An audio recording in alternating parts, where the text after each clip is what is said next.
in the order of business this afternoon.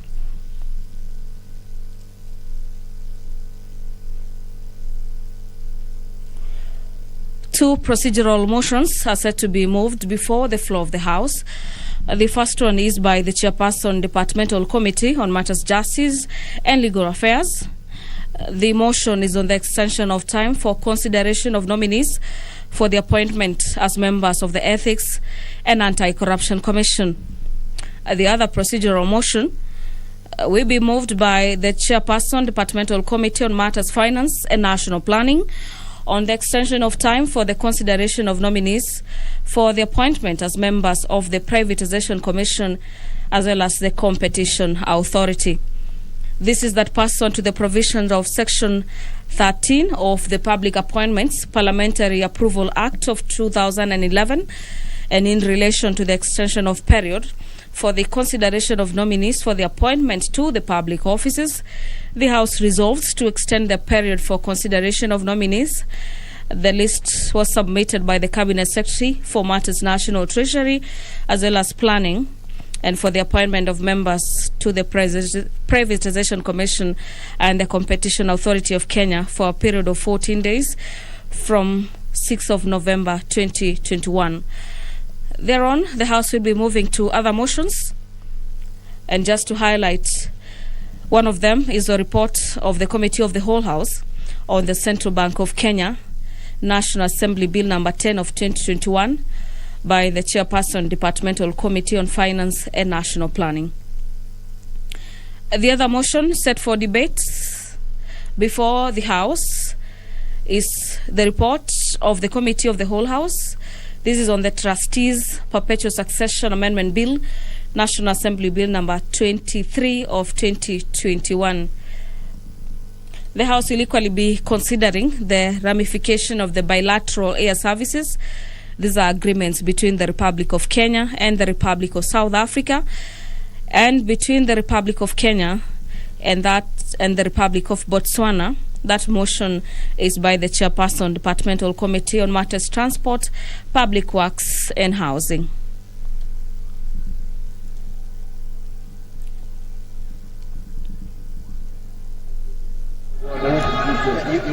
The House is set to commence its business this afternoon. And the mace has just found its way to the chamber, followed by the Speaker of the National Assembly, that is Honorable Justin Muturi, and also be handing you over for the live broadcast. Enjoy your viewing. Follow up on the proceedings. Good afternoon.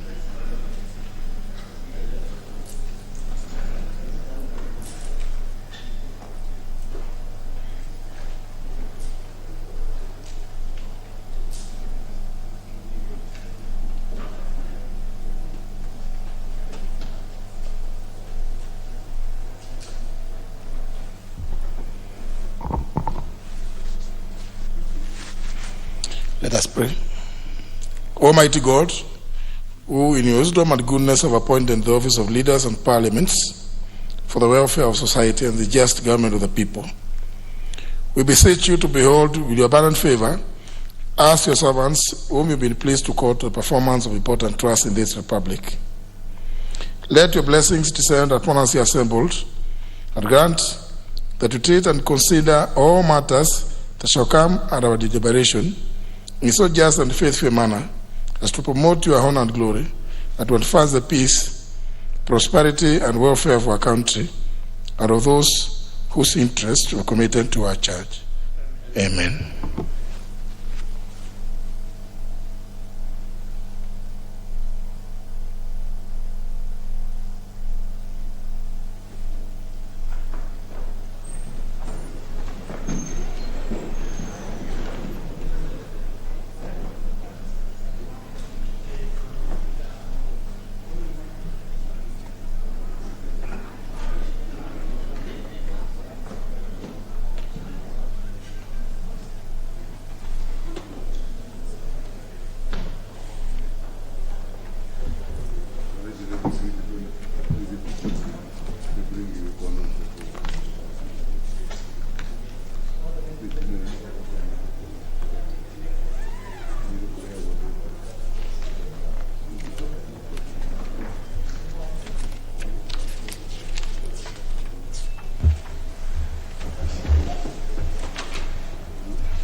may start.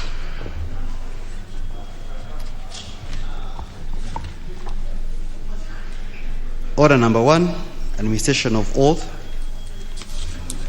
Order number 2, communication from the chair. Order number 3, messages. Order number 4, petitions.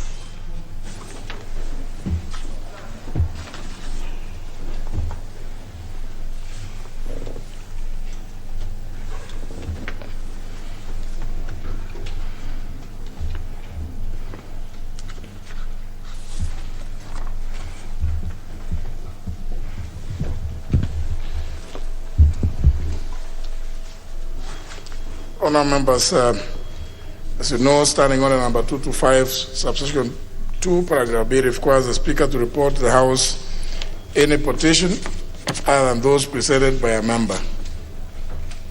Further, Article 119 of the Constitution provides for the right of any person to petition Parliament to consider any matter within its authority, including petitioning the House to enact, amend, or repeal any legislation. In this regard, honourable members, I wish to report to the House that my office has received a petition signed by 5 representatives of livestock producers and animal feed manufacturers on behalf of the Broiler World Cooperative Society Limited, the Association of Kenya Animal Feed Manufacturers, Kiambu Poultry Cooperative Society, Pig Producers and Githunguri Cooperative Society Limited, among other stakeholders. Honourable members, the petitioners have raised concerns regarding what they describe as unprecedented rise in prices of animal feeds in the country. They claim that the increase has been occasioned by policy gaps that have resulted in low production of plant-based animal feed components extracted from soybeans, sunflower, cotton, among others in the country, and regulated exportation of locally produced animal feeds additives, high dependency on imports from neighboring Tanzania, Uganda, Zambia, and Malawi, high taxation of imports used in manufacture of animal feeds, and the ban on importation of genetically modified components that would have supplemented local production. Honourable members, the petitioners lament the sharp rise in prices of products used to manufacture animal feeds has adversely affected the sector, including causing closure of the once thriving farming enterprises and animal feed mills, and in turn resulting in loss of many jobs in the agriculture subsector. They are also concerned that high cost of livestock farming and unregulated exportation of food products is a threat to the country's food security. They further aver that over-reliance on agricultural imports from neighboring countries is reducing Kenya's competitiveness in the sector and negatively affecting production due to high prices of imports and irregular supplies from across the borders due to COVID-19 restrictions. Honourable members, the petitioners are therefore praying for the intervention of this House to look into the issues raised and, 1, recommend to the relevant government ministries to consider lifting the ban on genetically modified agricultural materials that are vital raw materials in the manufacture of animal feeds in order to lower the cost of production and prices of animal feeds, hence revitalizing the livestock subsector in the country. 2, recommend immediate ban on exportation of milling byproducts, especially wheat bran, wheat pollen, and maize germ, in order to improve the quantity supplied to the local manufacturers of animal feeds so as to stabilize the market prices for animal feeds. 3, amend the relevant provisions of the Value-Added Tax Act 2013 and any other relevant tax laws by lowering or abolishing the taxes imposed on vitamin and mineral premixes and additives used in producing animal feeds in order to reduce the price of animal feeds. And 4, make any other recommendations it deems appropriate in remedying the situation decried by the petitioners. Honourable members, having determined that the matters raised by the petitioners are well within the authority of this House, I order that pursuant to the provision standing under 227(1), the petition be committed to the Departmental Committee on Agriculture and Livestock. The committee is required to consider the petition and report its findings to the House and to the petitioners in accordance with standing order 227, subsection 2. I thank you, honourable members. I'll just take my seat to allow those other members to make their way very quickly because there's another one.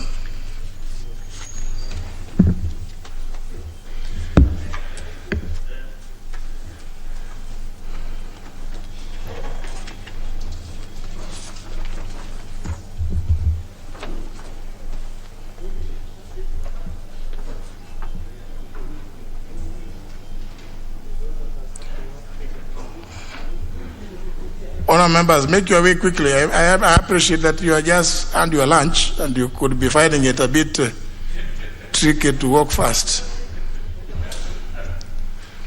It is said that when snakes swallow boiled eggs, they become inactive. Don't be in similar situations.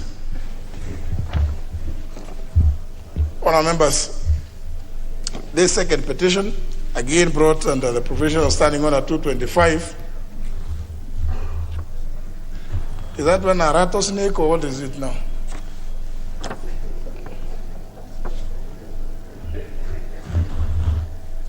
Please be in the chamber.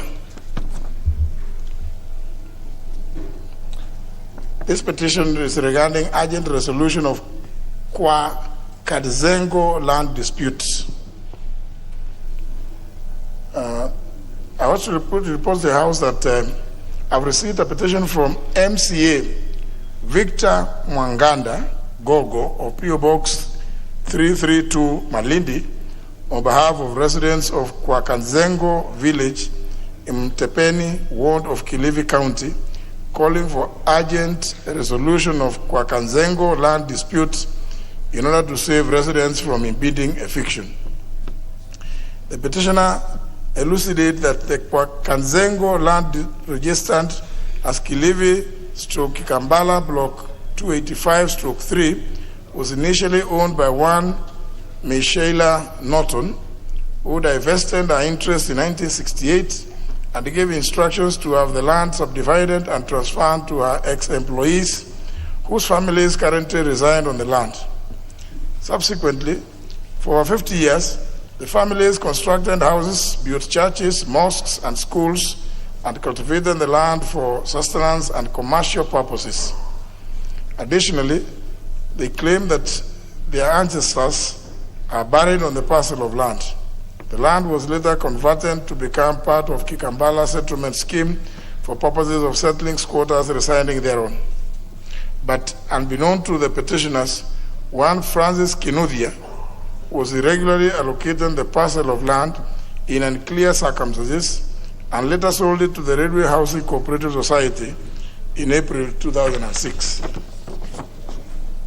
Members, the petitioners aver that the fact that the Railway Housing Cooperative Society has for over 15 years never attempted to develop the said parcel of land confirms that its management is fully aware that the land legally belongs to the residents of Kwakanzengo currently residing in it.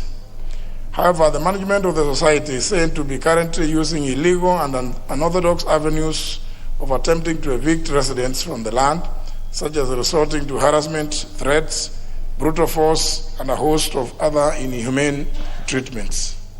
The petitioners, who constitute over 100 households, comprised of about 600 men, women, children, and the elderly, now risk being unjustly and illegally evicted out of the land that has been their home for over 50 years, thereby condemning them to an unanticipated life of homelessness, poverty, and misery. It is on account of this concern that they seek the intervention of the House in urgently intervening to forestall the impending eviction, the investigation into the circumstances by which the Railway Housing Corporation Society ostensibly purchased the land despite knowing that its bona fide owners were already in occupation, and securing by the government of the same parcel of land through direct purchase from the Railway Housing Cooperative Society or through provision of an alternative land for settling the residents of Kwakanzengo village. Having determined that the matters raised herein are well within the authority of this House, I order that pursuant to the provision of Standing Order 227.1, the petition be committed to the Departmental Committee on Lands and the committee to look into the petition and report its findings to the House and to the petition in accordance with Standing Order 227, subsection 2. Thank you. Member for Likoni, Honorable Mishi Boko, you also have a petition. Thank you, Honorable Speaker, sir. I, the undersigned, on behalf of the residents of Mwananguvuze village in Timbwani ward of Likoni constituency, draw the attention of the House to the following. 1, that Mwananguvuze village, which is located in Timbwani ward of Likoni constituency, is a pre-colonial center that was started in 1860 and traces its roots to Mzee Rashid Mbaya Mwazara, who was born in 1830, as well as Mr. Ali Juma Mwangare, born in 1927, and Mr. Mohamed Amisi Mbaya, born in 1929. 2, that the land registered as plot number 120 in Mwananguvuze village is currently home to over 12,600 residents, composed of men, women, children, and the elderly, whose ancestral have undertaken agricultural activities as well as fishing on this land resource for more than 150 years, as exemplified by ancient grave sites, Mwananguvuze Mosque, whose foundation stone was laid by former Minister Honorable Sharif Nasir in 1980.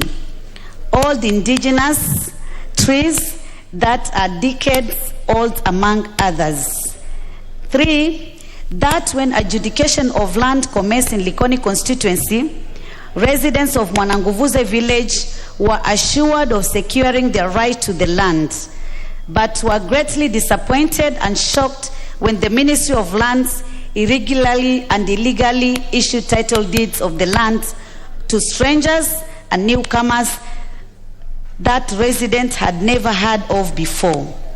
4th, that the residents have recently been informed of plans by one Mr. Mahesh Jatantilal Haria to assume ownership of the entire land under unclear circumstances and intends to evict the residents from their ancestral land.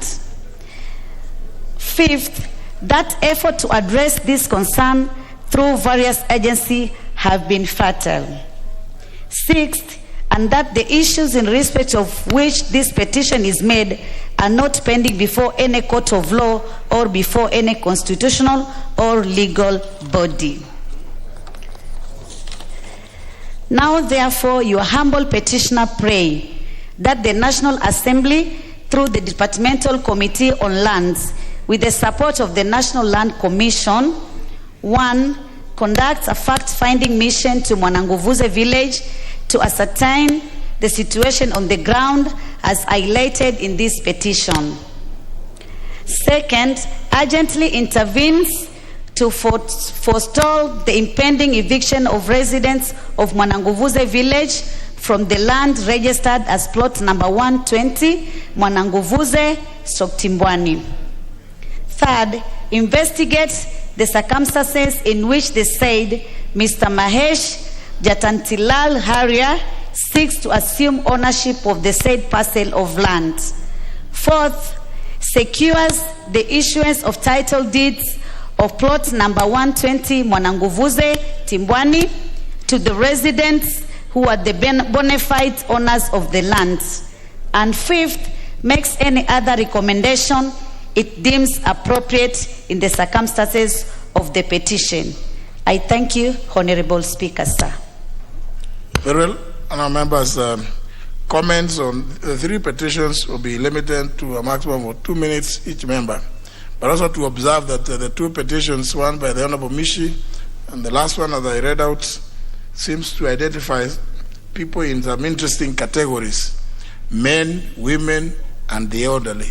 I don't know the elderly are of which gender. And children. First on the block, to get off the block, is the member for Endebess. Thank you, Honorable Speaker. Honorable Speaker, I want to support the first petition on to the Committee on Agriculture on issues of livestock feeds. Honorable Speaker,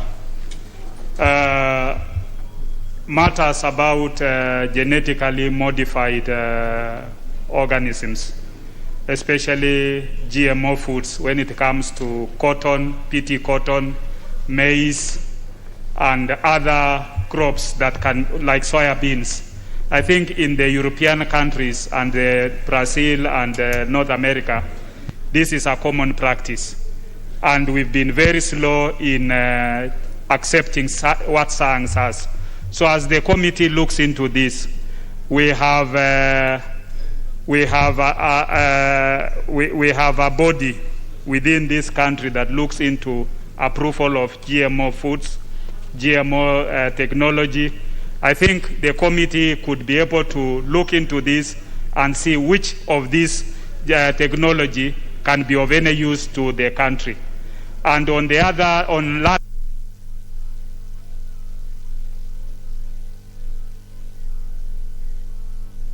Not yet, not yet.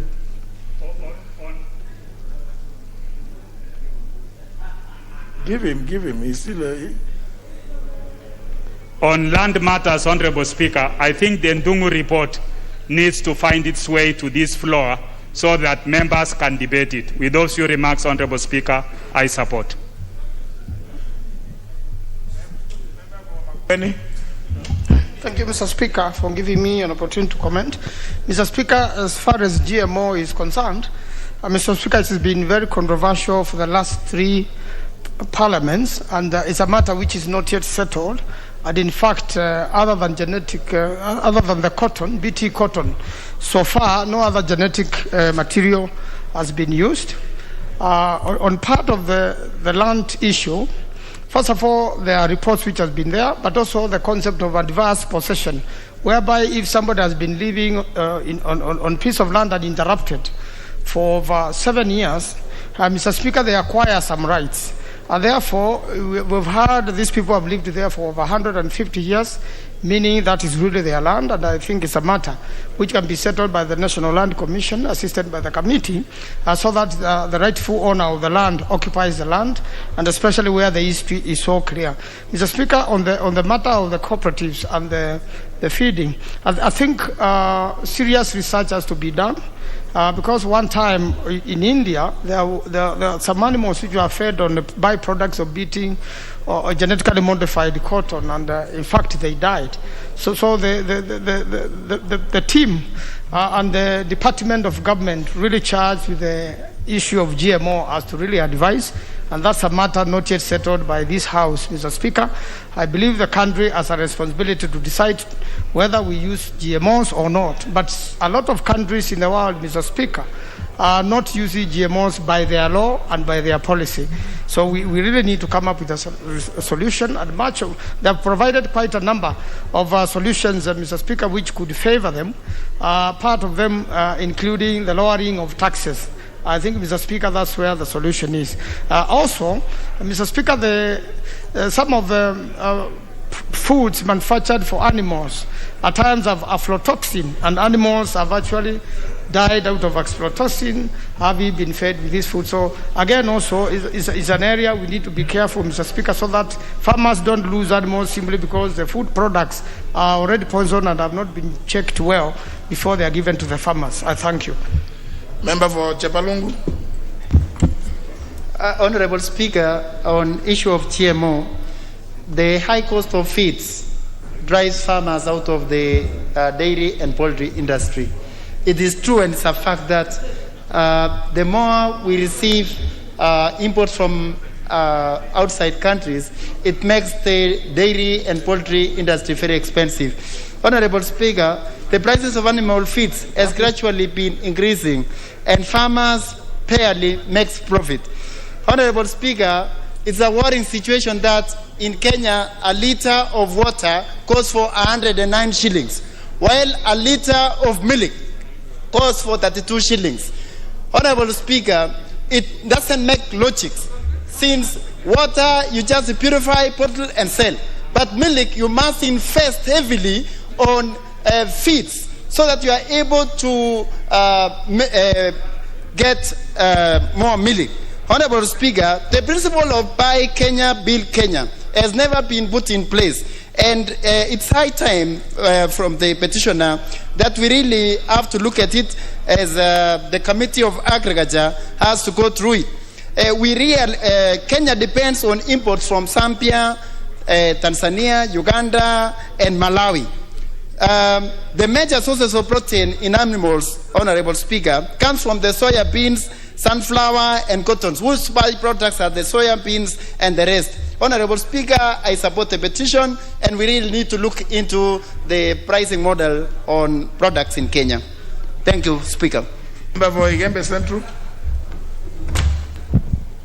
you, Mr. Speaker, for giving this opportunity to comment on the first petition, which is in regard to livestock farming and the expenses. Mr. Speaker, agriculture sector and the livestock subsector is one of the biggest employers in this country, where most of the citizens in the countryside stay.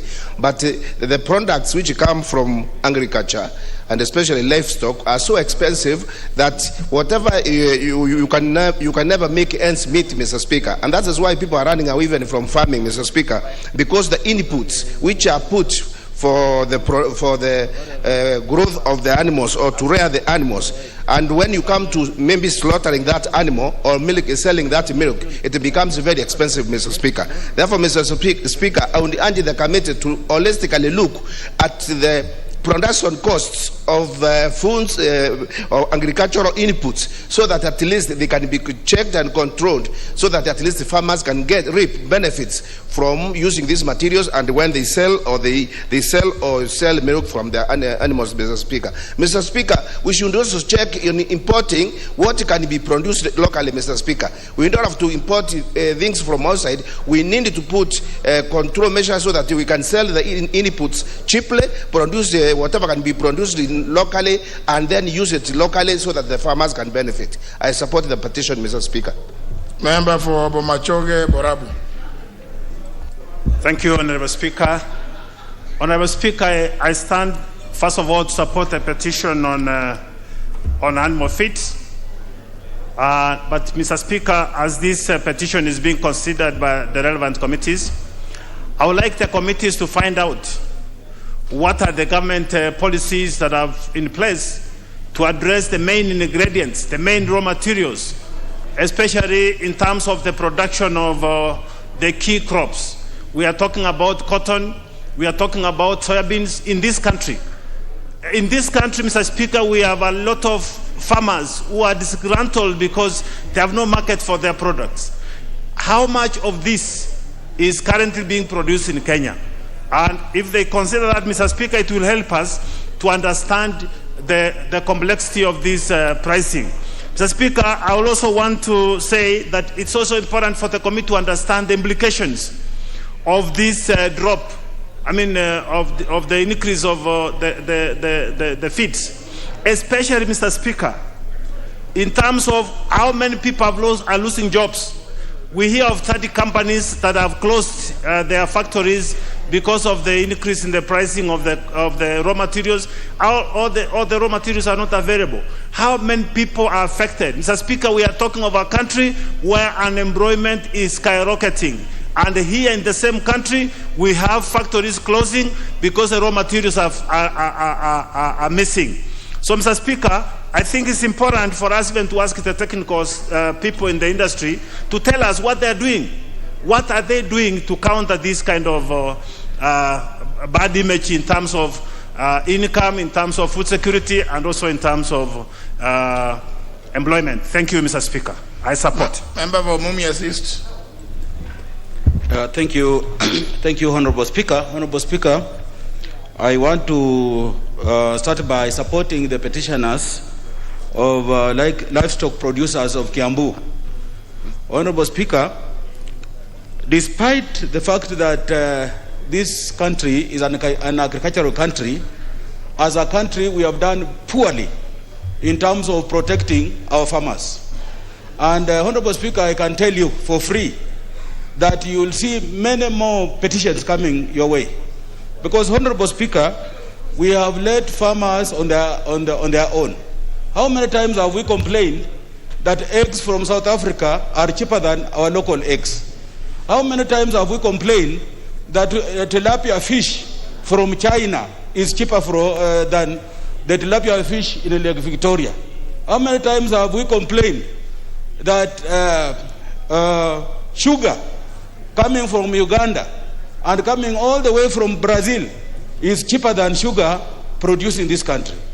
Therefore, Honorable Speaker, as long as the enabler, fuel is an enabler of all this business of agriculture, as long as fuel still goes on increasing in price, we will still not be able to support our farmers, and therefore Kenya will be no longer an agricultural country. Honorable Speaker, on the other two petitions, I am in the Committee of Lands, of course, as a ranking member, and I will look at them accordingly at that level. Thank you, Honorable Speaker. But it's also fair to appreciate when you talk, Honorable Washiali, you mentioned the issue of sugar from a few neighboring countries being cheaper.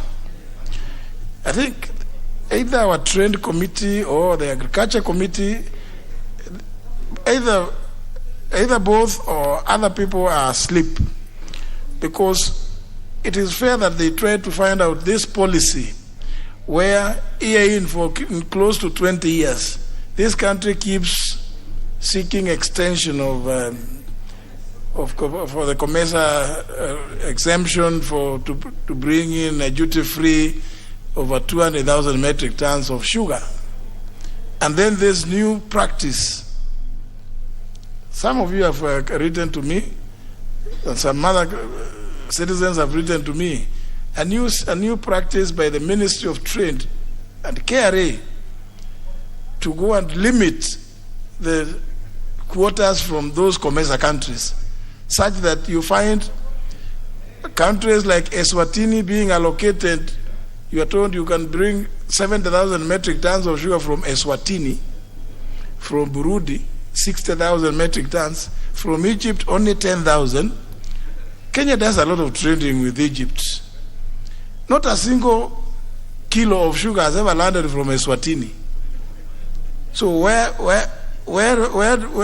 happens so as to bridge that gap? Because not a single kilo of sugar comes into Kenya from Eswatini. It means that those allocations are later converted into some dubious things given to cartels, who later bring in that what was supposed to come from Eswatini lands in Kenya at the expense of sugarcane growers in this country. I mean, surely our two committees, please, there is something about which you should move with speed. Trade and agriculture. That matter is serious. I've received too many petitions and letters of complaint. Member for Kiminini. Thank you, Mr. Speaker, for this opportunity. Mr. Speaker, first and foremost, on the petition about animal feeds. Mr. Speaker, it's true, the animal feeds, as we speak right now, the prices have skyrocketed. Even the farmers cannot even break even. In my own village, Mr. Speaker, we had a very successful farmer called Njue, who was doing very well in dairy. And even he sold His Excellency the President a bull at a cost of 2 million. Mr. Speaker, he has closed down. And the reasons he'll tell you, the animal feeds are very, very expensive. And one of the critical contributor is about aspects of taxation. Mr. Speaker, on this matter, even the Committee on Finance needs to look into this. Because when it comes to dairy farming, matters of poultry, Mr. Speaker, farmers are no longer doing break even. It's become very, very difficult, particularly at such a time of the pandemic. Businesses have closed down, and government needs to come up with a policy how it can help these farmers, Mr. Speaker, in terms of reducing their production costs so that they can be able to compete favorably. On the other petitions, Mr. Speaker, on land is a very critical matter, a factor of production, Mr. Speaker. How I wish that the National Land Commission can look into the aspects of historical injustice so that it can be able, Mr. Speaker, to advise accordingly. The issues of squatters, Mr. Speaker, is not just only on matters of Cliffy, but even when you come to Trans Nzoia, Mr. Speaker, on issues of titling and all that, the issues of historical injustice, these are matters that should be looked into. And this petition, Mr. Speaker, we've had similar petitions coming to the floor of the House. So we wonder, are they resolved? Or maybe it's an issue of a PR exercise. And maybe the Committee of Implementation, Mr. Speaker, needs to tell us. Because these petitions are not new on the floor of the House. They've come before. They've been repeating, Mr. Speaker. So the relevant committees needs to look for an overall solution and once for all. I thank you, Mr. Speaker. Member for Tongaren. Thank you, Mr. Speaker. I wish to support the first petition on animal feeds. Mr. Speaker, it's very interesting in this country that as we stand now, we are unable to feed our people. And now the people are unable to feed their animals. I think this is a very critical time, Mr. Speaker. And Mr. Speaker, I urge the Committee on Agriculture, who the petition has been given to really dissect this matter properly and bring a report to the House.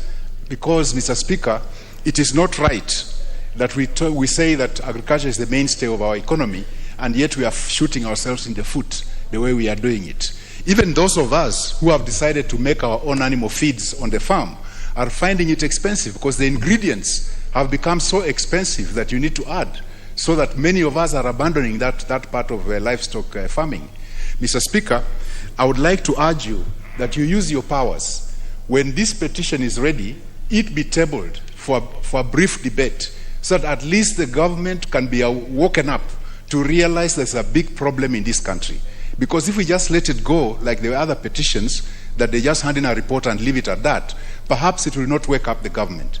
Perhaps if you could use your powers that when this petition is ready, it be tabled and we debate it and pass it with proper recommendations. And I urge the Agriculture Committee, which is actually up to the task, to bring us a good report. As for the petition by Honorable Mishimboko, it's sad, Mr. Speaker, that this time, after independence, we still have people being dispossessed of their ancestral lands. It's not right, not in an independent country. These people are Kenyans, this is their ancestral land, and it should not be allowed that they be mishandled in that manner. Mr. Speaker, I hope the Committee on Lands will look at this matter diligently and bring it to closure. Thank you, Mr. Speaker. Member for Kapuchai. Thank you, Mr. Speaker. Mr. Speaker, I will comment on the first petition. It is a sad experience, Mr. Speaker. It's sad because, Mr. Speaker, when we see the skyrocketing of prices of these livestock feeds, Mr. Speaker, and yet this is exactly what makes food. Mr. Speaker, when you tax feeds, which produce food, Mr. Speaker, you are increasing, Mr. Speaker, and this will bring us so many issues. Mr. Speaker, it's very also pathetic that if we are going to bring in feeds from another country, Mr. Speaker, to come and manufacture ours here, and you tax them so high, Mr. Speaker, that is the same way you are increasing those feeds here, Mr. Speaker, the prices. Mr. Speaker, is about tax regime.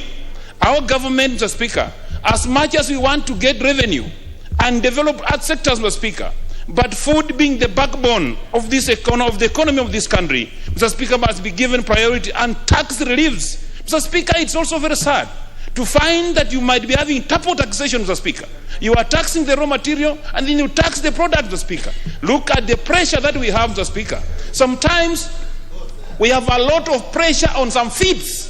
Mr. Speaker, when you see herrings, these are fish commonly known as omena. Mr. Speaker, this is food for human against a feed for livestock. Sometimes, Mr. Speaker, we must be very clear on our tax regime. If we control the tax sector, Mr. Speaker, we shall have the best and we shall have the best feeds in this country. Thank you, Mr. Speaker. Honorable Sossion. Yeah, thank you, Honorable Speaker. On petition number 1 on by farmers of Kiambu, Mr. Speaker, we are staring at imminent collapse of the dairy industry, the poultry industry, the piggery, and even fishing. And this is a threat, Mr. Speaker, to the national food security and these commercial enterprises. In fact, it is citing the current challenges. It is not just the cost of the products, but availability. That to get the raw products to prepare the various feeds, you must import. And there are barriers when it comes to importation. Mr. Speaker, I would request and seek your indulgence, because this is about saving the country and the food security, that this petition be concluded at a shorter time than 60 days. And as has been proposed, we have the report in the House so that we debate and we have proper recommendations. Honorable Speaker, it might require, beyond the Agriculture Committee, Trade and others, so that we can save our farmers. Most of us in the House are farmers here. And even to get a simple component like maize jam, you have to wait to be imported by the dealers from Zambia. And this is a serious matter, Honorable Speaker.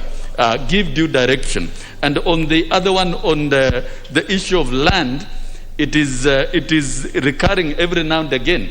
And I believe, Honorable Speaker, the Ndungu Land Commission report should be treated honestly by the Implementation Committee, so that we sort out the issues of land injustices once and for all. I thank you, Honorable Speaker. Member for Funyula. Thank you, Honorable Speaker. Allow me to comment on the 3 petitions, actually 1 and the 2 that are almost the same. Honorable Speaker, the issue of animal feeds in this country could be the biggest thing after the exorbitant oil prices and fuel prices, Honorable Speaker. Many farmers I know, and I must confess I try to do the same, but I had to shut down because of the high cost of animal feeds, are literally running out of business. Many are suffering because the cost of animal feeds is too high compared to the sale price of the end products. Honorable Speaker, I would urge the Agriculture Committee, as my colleagues have stated, to treat this petition with the seriousness it deserves and try as much as possible submit a report in this House for debate once we resume from recess. Is that urgent? It's not a matter to be joked around, Honorable Speaker. On the issue of GMOs and the rest of things, Honorable Speaker, the scientists, the food security experts in this country need to have a very sober debate, because we can't run away. Climatic change is reducing the amount of food we can get through natural processes. It is time that we have a sober debate as a country and see how to proceed. On the final 2 petitions concerning the land issues, Honorable Speaker, the Constitution of Kenya, the National Land Commission, and the general laws have got a way of resolving this issue. The issue of adverse possession that happens after 12 years is the guiding principle the Lands Committee should consider. Thank you, Honorable Speaker. Nominee 001. Thank you, Mr. Speaker. Very much, Honorable Speaker. Thank you, Mr. Speaker. Member for Matungulu, you speak after that. Of course, he cannot be nominee 001. Thank you so much, Honorable Speaker, for giving me this opportunity. And first of all, I have heard your advice on to the Committee of Trade and also the Agriculture Committee, especially on the prices of sugar, why some countries like Eswatini are allocated a lot of metric tons, Honorable Speaker. And from your advice, because I listen keenly, it is the advice of a presentation material, Honorable Speaker. Honorable Speaker, and I want to support the earlier petition on the issue of the price of feeds. We are really suffering, especially for most of us who are farmers, Honorable Speaker. Buying animal feeds, Honorable Speaker, is too expensive for you to make any profit from it, Honorable Speaker. Honorable Speaker, and I think even the Agriculture Committee can consult with the likes of Honorable His Excellency Ruto when he was the Agriculture Minister, Honorable Speaker. He played with the price of fertilizer. And that year that he did that, by reducing the price of fertilizer, Honorable Speaker, we were able to produce enough maize that were full in our stores, Honorable Speaker. We were able to produce wheat, Honorable Speaker. Barley, for the first time, we exported to Tanzania, Honorable Speaker, because of that play in agricultural fertilizer, Honorable Speaker. Honorable Speaker, so if animal feeds are made accessible and cheaply, Honorable Speaker, we'll be able to export animal products, Honorable Speaker. Honorable Speaker, lastly, on the issue of land, the Nungu land report, the Akuimi report, the TGRC report, Honorable Speaker, I think should be brought to the House so that we deal with this once and for all. I support, Honorable Speaker. Honorable Mule, member for Matungulu. Thank you very much, Mr. Speaker. On petition number 1 regarding animal feed, Mr. Speaker, it is very unfair if you look at the cost of animal feeds in this country. And I think, Mr. Speaker, through your wisdom and standing order number 1, we need to loop in the Committee of Trade and the Committee of Regional Integration into this petition, Mr. Speaker, simply because there is serious trade imbalance between Kenya and our neighbors, Mr. Speaker. Mr. Speaker, some of us, we are very serious farmers, and we are being forced to go and buy animal feeds in the neighboring countries where they are cheaper than here in Kenya. Yet you land the animal feeds here, you find that you can't compare the cost of these animal feeds in what is being sold in this country. And Mr. Speaker, this does not apply only on animal feeds. If you look at pesticides, which are used by most of the farmers in this country, they are cheaper in the neighboring countries than here in Kenya. Mr. Speaker, I believe there is a very serious problem in country, which as members of parliament, through these committees, we need to address for once and for all. The other 2 petitioners regarding land, Mr. Speaker, there is also serious land issue, where squatters are living in land, and you find the land has been purchased by a SACCO, and yet those people have been in those lands for more than 50 years. Mr. Speaker, through the Committee of Lands, I think they need to work abroad to make sure that all Kenyans have the right to live where they live, and to make sure that justice is made for those people who don't have land in this country. Because you find, if people have occupied a certain land, Mr. Speaker, for a long time, and yet a SACCO, through brokers, buys that land, and then they want to displace these people.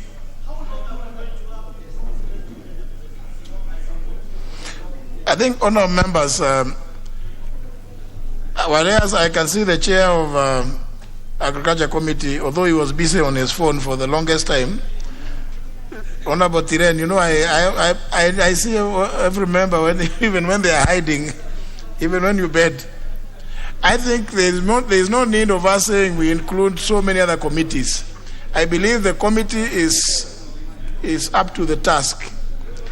And I think the allegation, if you read the allegation by the petitioners, they are claiming that the increase has been occasioned by policy gaps that have resulted in low production of plant-based animal feed components extracted from soybeans, sunflower, cotton, among others in the country, and regulated exportation of locally produced animal feeds additives, high dependency on imports from neighboring countries, and high taxation of imports used in the manufacture of animal feeds, and the ban on importation of genetically modified components that would have supplemented local production. I think these are issues that the Committee on Agriculture can be able to handle. In any event, I mean, the number of members who have suggested that this matter is so important that indeed, Honourable Tiren, you should bring a report to the House so that even where you find the gaps, members can also input, because it really affects the entire country. And we're talking about food security, and you know all these things. Now, I know there are many of you who still want to contribute, but remember, comments are limited to only 30 minutes. I'll hear the member for Nyando.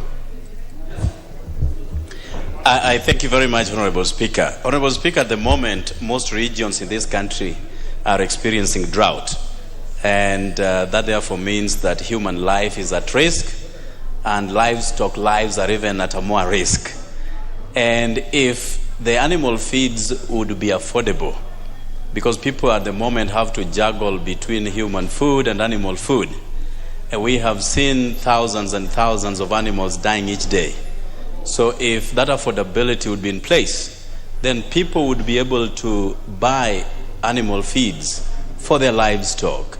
So it is absurd that we are losing this amount of animals, which by inference means money, and the country is losing just so much. A country that is priding itself in agriculture cannot adequately address matters agriculture.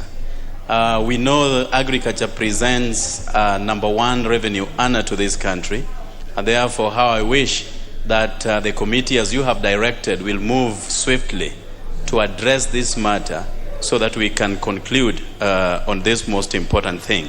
Honorable Speaker, it has been said how we import animal feeds and other related products like sugar that you have talked about.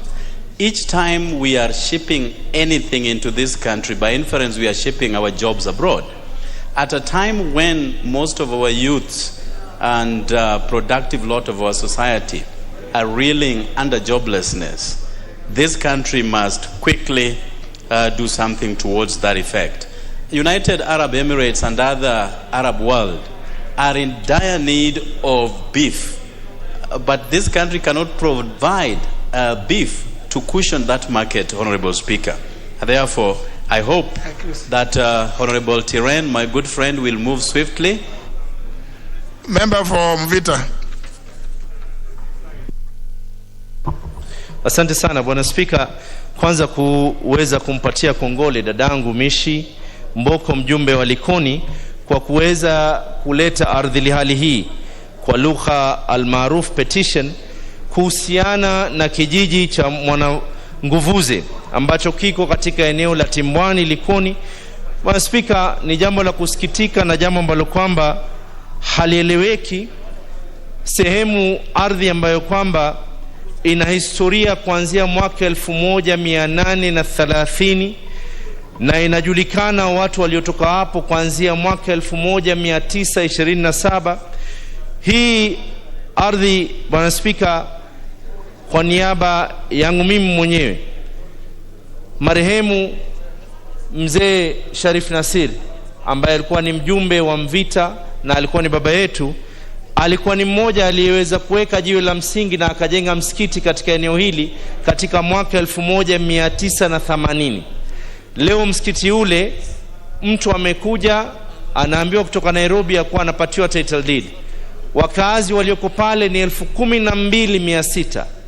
Bwana Spika, mwenendo huu hatuwezi kukubali, na hawa ni watu ambao kwamba wanahamu ili serikali iweze kutoa fidia kwa wao. Mtu hakuweza kulitokea jasho wala jambo lolote, na haya sio hapa peke yake, hata kule Mvita. Bwana Spika, nimeweza kupeleka ombi na National Land Commission, wakafika wakatoa rasilimali na ufaa kulipwa ambao nitaweza kuileta rasmi pia katika kamati. Asante sana Bwana Spika. Member for Igembe South. Thank you, Speaker. Speaker, I want to contribute on or to support the petition about the feed import in this country and the prices, Mr. Speaker. Mr. Speaker, the farmers of this country will always import food from animal feed from outside this country because of the cost of this feed, Mr. Speaker. Why do these farmers import from those foreign countries? It is because the government of our neighboring countries here, Mr. Speaker, they have interest with their farmers. That's why the farm produce or the farm input of this feed are very favorable in those countries. So, Mr. Speaker, for the Agriculture Committee should recommend that the government should lower the taxes of the ingredient so that the farmers in this country can be more encouraged, Mr. Speaker, to produce this ingredient in this country. Secondly, the farm equipment, the ones which they use, Mr. Speaker, to do farming, they are very expensive. Government has raised the taxes, Mr. Speaker, to import this equipment, Mr. Speaker. So there is a need and urgent, Mr. Speaker, in reducing these farm machineries taxes so that our farmers can farm well and the feed can go lower. Thank you, Mr. Speaker. Member for Jomfu.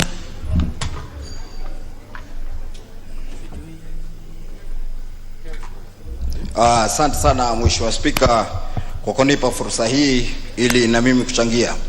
Mheshimiwa Spika, wenzangu wameongea juu ya ardhilhali 3 ambazo zilikuwa zimeletwa hapa. Lakini mimi zaidi nitaongea juu ya ardhilhali ya Mheshimiwa Mishi wa kule Likoni, juu ya watu wa Mwananguvuze.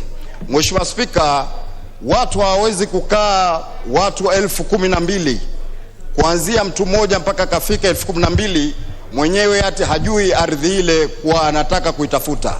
Kwa hivyo Mheshimiwa Spika, ni muhimu wa serikali hii kuona kuwa mambo haya ya watu kuhamishwa kiholela yawe yataweza kukoma.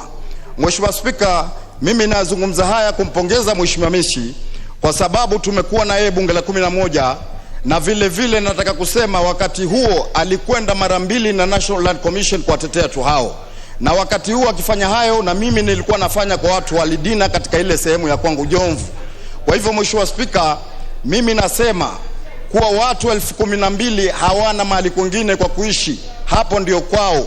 Hawezi kwenda Uganda, hawezi kwenda Rwanda, hapo ndio kwao ambapo walizaliwa, mahali ambapo kumekuwa na misikiti, mahali ambapo kumekuwa na makanisa, mahali ambapo kumekuwa na mashule.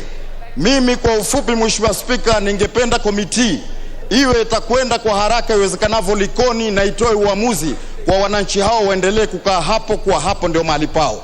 Na vile vile tunaambia Mheshimiwa Spika, vile vile sehemu ya Lidina kule kwangu Jomvu, tuone kwa tumeweza pia kuwapatia hatimiliki watu wale. Huyu anaitwa Mahesh aende atafute serikali iweze, lakini aachane na watu wa Mwananguvuze. Asante Mheshimiwa Spika, na namuunga mkono Mheshimiwa Mishi. Member for Saku. Thank you very much, Honorable Speaker. Honorable Speaker, on the first petition on GMOs, I think as far as this country is concerned, scientifically there are issues that must be looked at in breadth and depth to see if we are ready for that. But agriculture actually contributes 22% to GDP and employs 60% of the Kenyan population. So it is such an important sector. But the question we must ask ourselves, why is our agriculture not competitive? Are we actually paying enough to our farmers to create incentive for food production? Honorable Speaker, I think that petition that has been brought to you through you has far-reaching effect that the committee must look at, not just the substance of it, but they must go deeper. Is agriculture sustainable in Kenya if it is contributing so much to our GDP? On the issue of land that Honorable Mishi Mboko has brought, I think one thing she is saying, there is one person who is possessing all that land. We must ask ourselves, is one person more important than 20,000 families who live on that land? I think we must move away from the haves and the have-nots. Kenya must be for all. Let those who have petitioned this House, we must look at them with fairness, with the substance that they deserve, that they are Kenyans, and they want a dwelling that they call this is their home. I thank you, Honorable Speaker.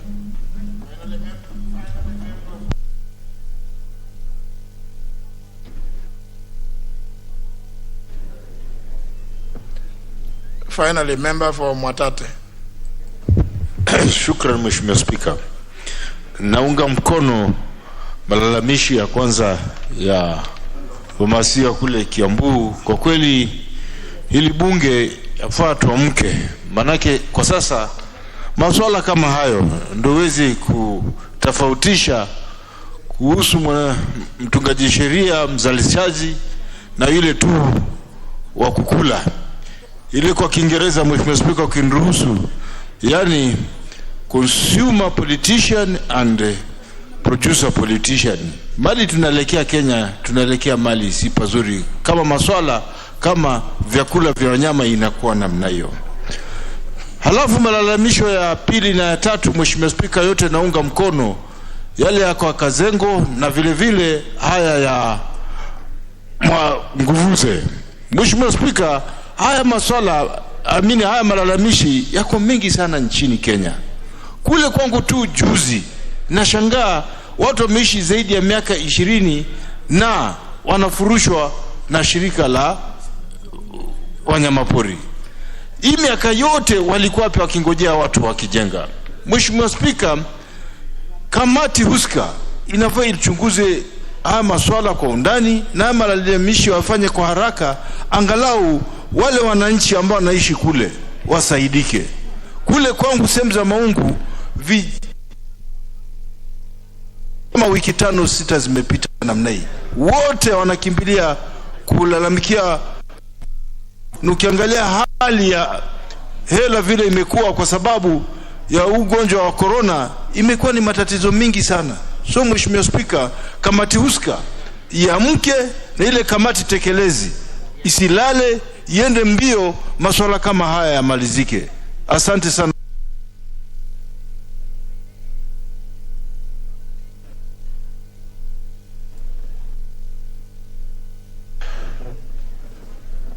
Very well. The petitions are accordingly committed as earlier on directed. Move to the next order. Order number 5, papers. Leader of the majority party. Honorable Speaker, I beg to lay the following papers on the table of the House. Today, Tuesday, October 19th, 2021. Number 1, reports of the Auditor General and financial statements in respect to the following constituencies for the year ended 30th of June 2019 and the certificates therein.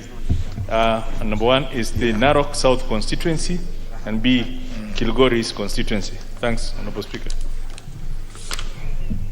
Next order.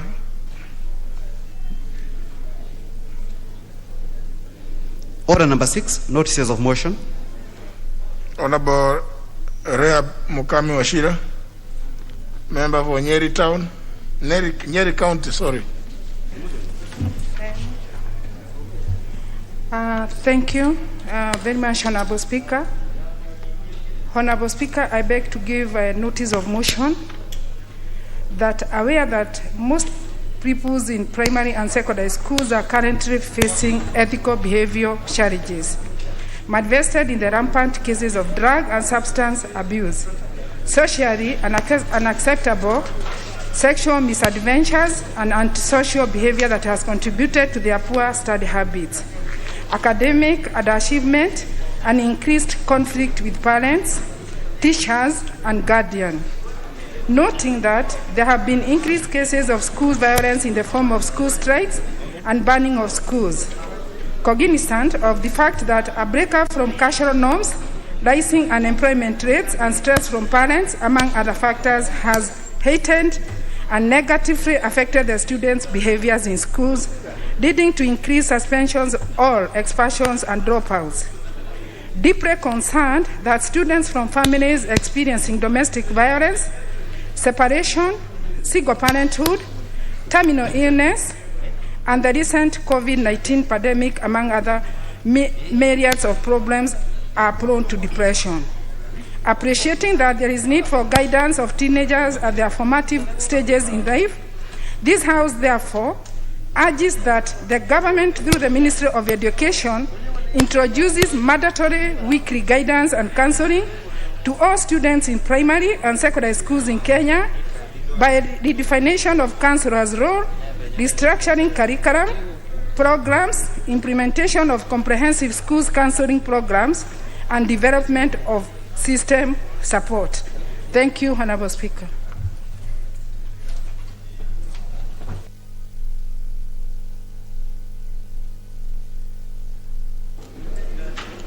Next order. Order number 7, questions and statements. First question by private notice by the member for Nyando.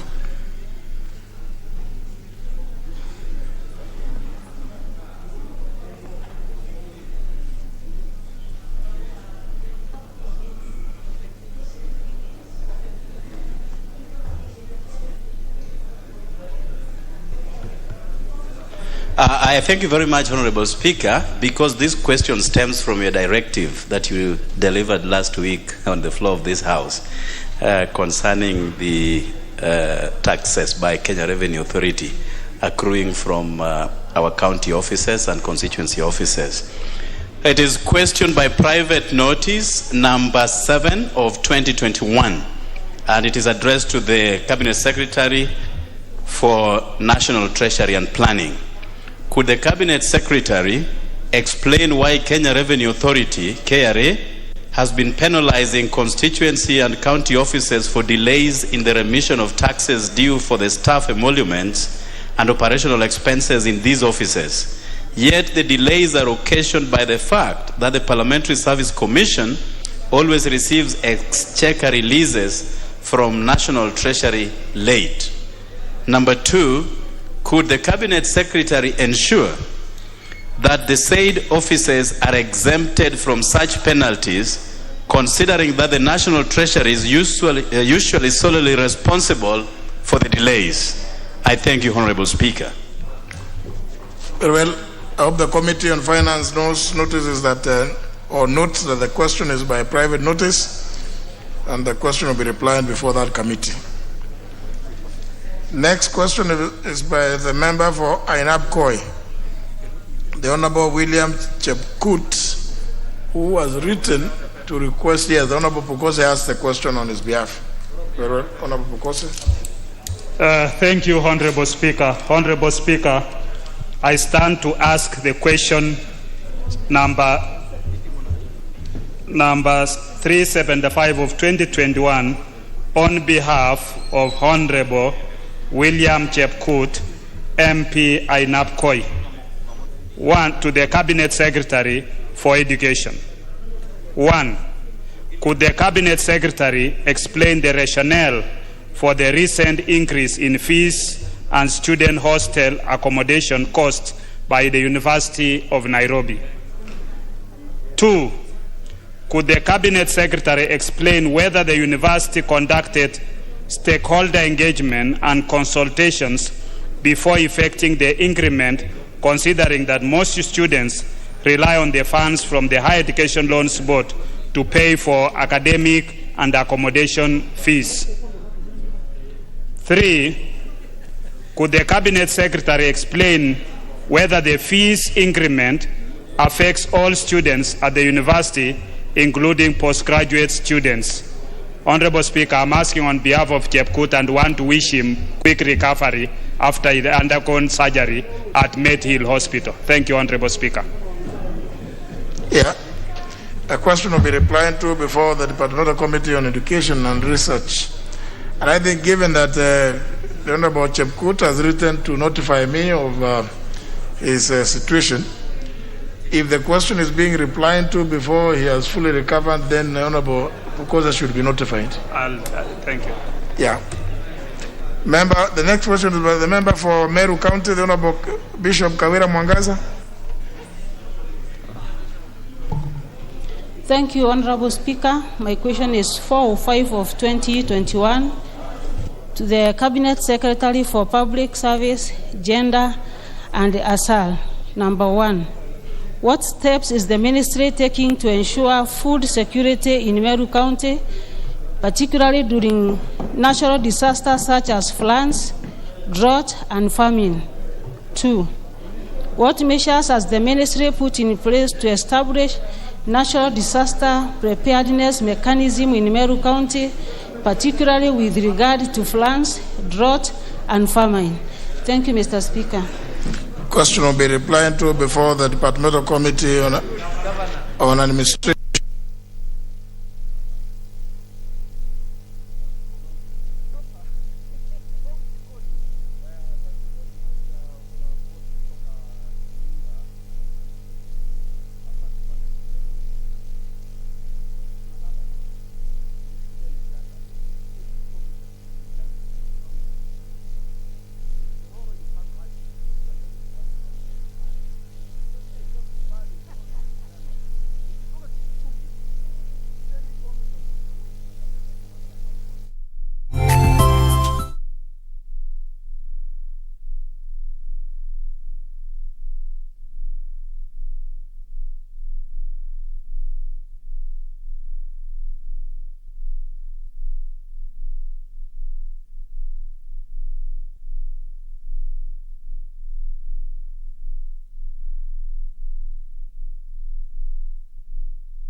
Umekula kuku ya wananchi Wewe mzee.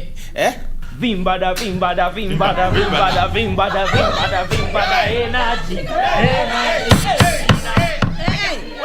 Kaeni kimya.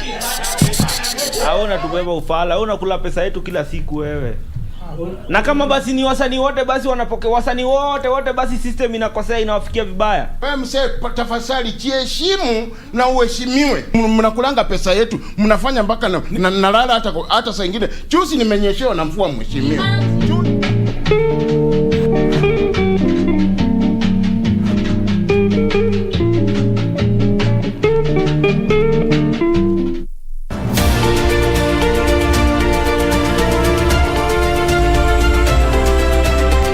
My name is Ian Lemayan, and I'm a wildlife warrior. When I was born, there were over 25,000 of these animals. Today, there are fewer than 1,000. Why should we watch the extinction of an animal that was there before us? Shouldn't we be feeling so guilty trying to finish a species that has existed over these years? We need them for ourselves. We need them for them to be them. We need to see them grow. This is Wildlife Warriors, and I'm Paula Kahongi.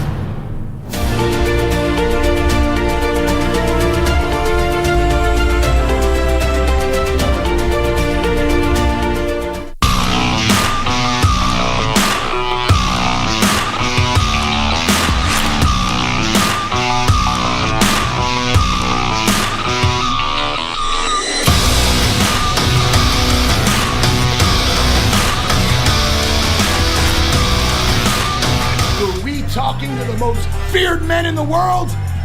What were we really doing? What Contra has always done. Taking care of business.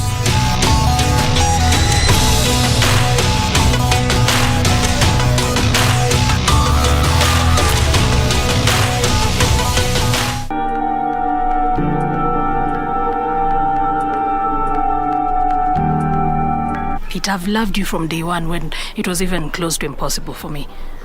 I didn't ask for you to love me. Respect, Christine. It seems you have a lot of savings then. Me, I'm a baby girl. I deserve soft life. Si lazima ikuwe pesa yangu. Mimi na wewe mambo ya kesi tustahili kuongea. Si sana kindani, kidogo tu. Kwa koti tutakutana huko. Kwa nani? Ni Mark. Wow. Stop asking questions. Hello, Christine. Christine, what's wrong?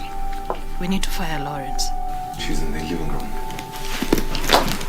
You need to know which side you're on. You need to open your eyes and know which side you're on, okay?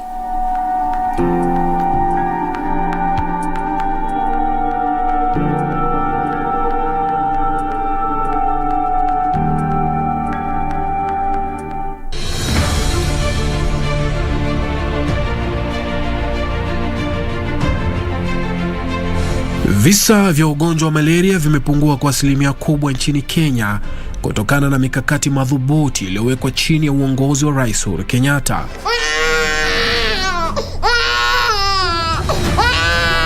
Wiki hii kwenye Project 254, if we do not address malaria and take decisive actions to eliminate it, we will continue to see more deaths from this easily preventable disease. Kwa ajili ya kutumia ile neti, wengine kama mimi naitumia vizuri na naona ile mambo ya magonjwa kwangu nyumbani sio sana. Wakati mwingi huko nyuma nilikuwa naugua malaria kwa sana, na nilikuwa natibiwa, bado inarejelea tu.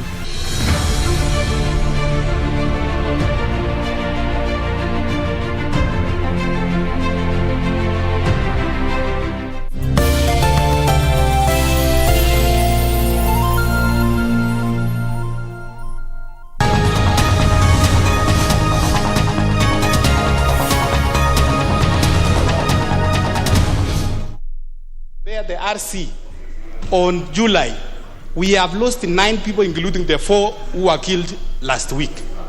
Mr. Speaker, I want, through the chair, because the chair is here who wrote this statement, to tell us, Mr. Speaker, how long is it going to take to make sure that what the CS are presented before this House to say that is going to put those measures in place, are going to put in place and make sure that these banditry attacks will never happen, Mr. Speaker. Mr. Speaker, it's very sad. Now you have made it a debate. I thought you wanted something from the chair of the committee. This was the statement read by the chair of committee, Mr. Speaker, and there is nothing which has been implemented up to today. So I'm seeking your intelligence, Mr. Speaker, that you can compel even the cabinet secretary to implement his paper, which he wrote himself, to make sure that my people are living in peace. Mr. Speaker, this is a constitutional issue. Now, Honorable Kangogo Bowen, if the cabinet secretary tabled something where he gave assurances, now that is where our committee on implementation, chaired by the able Olekenta, comes in to come. And in fact, that's why you should direct the question so that this is the assurance given by the cabinet secretary. Nothing has happened. So a committee, Parliament, the National Assembly will facilitate the committee to come and confirm what you are saying is true, so that then appropriate necessary action can be taken. Because this committee is supposed to deal with those assurances, those kind of assurances given by the executive. There's nobody, no matter their station in life, in the executive, we're supposed to come and take the House for a ride. If they have given an undertaking that they are going to put up certain infrastructure and nothing has happened, then there should be some reasonable explanation, failing which then the House should be moved to take the necessary action. That is okay, Mr. Speaker, and I oblige to what you are telling me, Mr. Speaker, that the Committee of Implementation through the chair, and of course the chair of National Security here, who read this statement is here. Mr. Speaker, under our constitution, the right of life is the first, Mr. Speaker. Now this debate. So please, now I will seek your indulgence. Now if you start now, I thought you were taking some intervention. You know about the right to life. I mean, you know, obviously, as you remember, I told you come and raise the matter here, so that either the chair of the committee who read the statement, Honorable Mwadhi, you've heard. What is your response?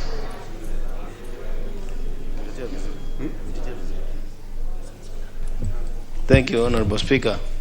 Honorable Speaker, it's true that I read that statement, and within in that statement is contained some undertaking of, number one, placement or deployment of special unit and an establishment of police station.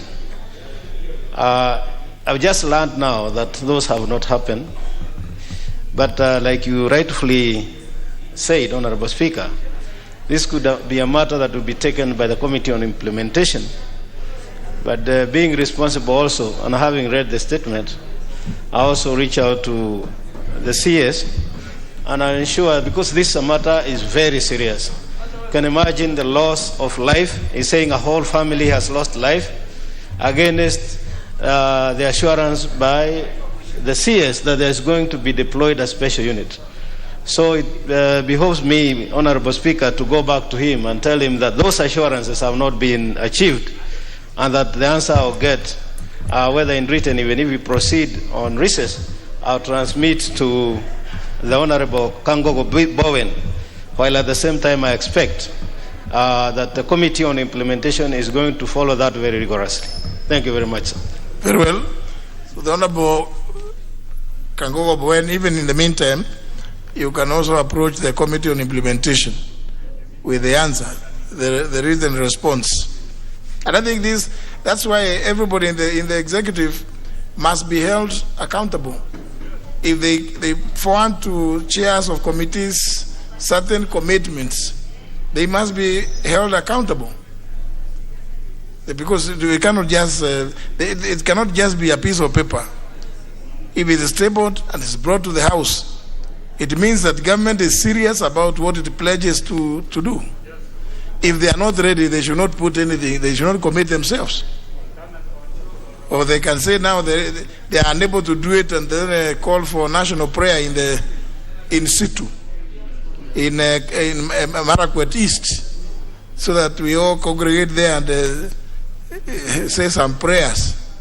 if they are not able to do it, because why are they not able to? Honorable Kango, you are right in what you are saying. No, there's no debate. I can see the member for Marakwet West also wants. It is not. It's not a Marakwet issue. Yes, because you are talking about loss of lives.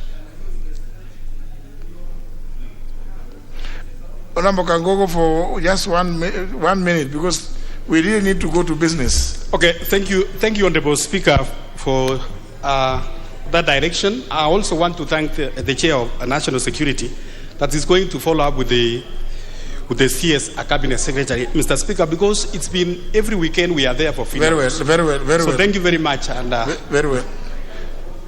There's the request from the Honorable Chris Omlele, member for Luanda. Thank you, Honorable Speaker. I rise to request for a statement on the Public Finance Management Tourism Promotion Fund Regulations 2019. Honorable Speaker, pursuant to Standing Order 44, Sabbatical 2C, I wish to request for a statement from the Chairperson of the Departmental Committee on Finance and National Planning regarding the Public Finance Management Tourism Promotion Fund Regulations 2019. Honorable Speaker, the Tourism Promotion Fund was established under Section 24, Subsection 4 of the Public Finance Management Act 2012 through the Finance Bill Act of 2016 and operationalized through the legal notice number 24 dated 12 April 2019, Tourism Promotion Fund Regulations 2019. The purpose of the said fund is to provide finances to support development, promotion, and branding of the tourism sector.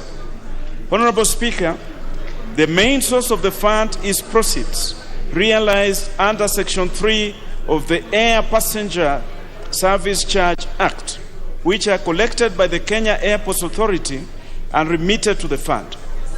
However, it is not clear the amount of funds collected since the fund was operationalized and the activities that have been funded by the proceeds from this fund. Honorable Speaker, the Public Finance Management Tourism Promotion Fund Regulations 2019 provides for the establishment and composition of the board, which shall consist of the Cabinet Secretary responsible for tourism, who is the chairperson of the board, or in his or her absence, the Principal Secretary responsible for matters relating to tourism, and 6 Principal Secretaries and 2 persons of the opposite gender appointed by the Cabinet Secretary responsible for matters relating to tourism in accordance with Article 27 of the Constitution. Consequently, this raises the concern regarding supervision and oversight aspects of the fund, where the Cabinet Secretary for Tourism, who should play this role and ensure that there is proper checks and balances, is also the chairperson of that board. Honorable Speaker, it is against this background that I seek for a statement from the chairperson of the Departmental Committee on Finance and National Planning.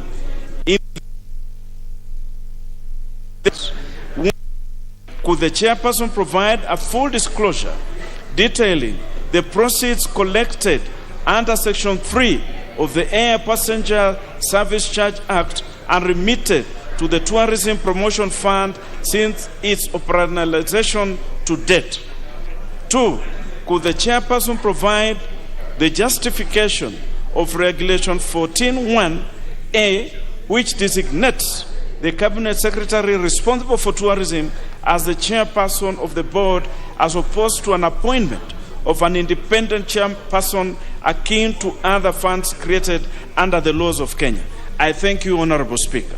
Thank you. Sorry.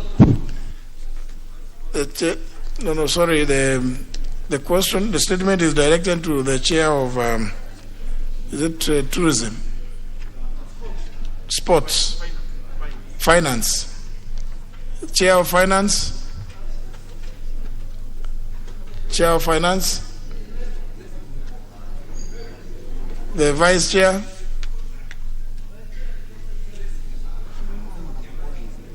Who? There was an indication that the Honorable Mboni would stand in. Yeah. Thank you, Honorable Speaker. Honorable Speaker, I beg to give notice of the following motion. No. When can you respond to this request? 3 weeks' time.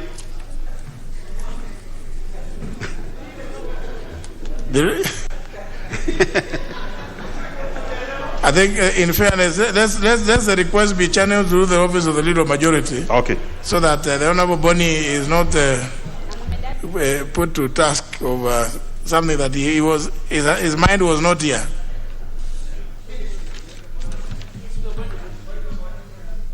What is out of order, Honorable?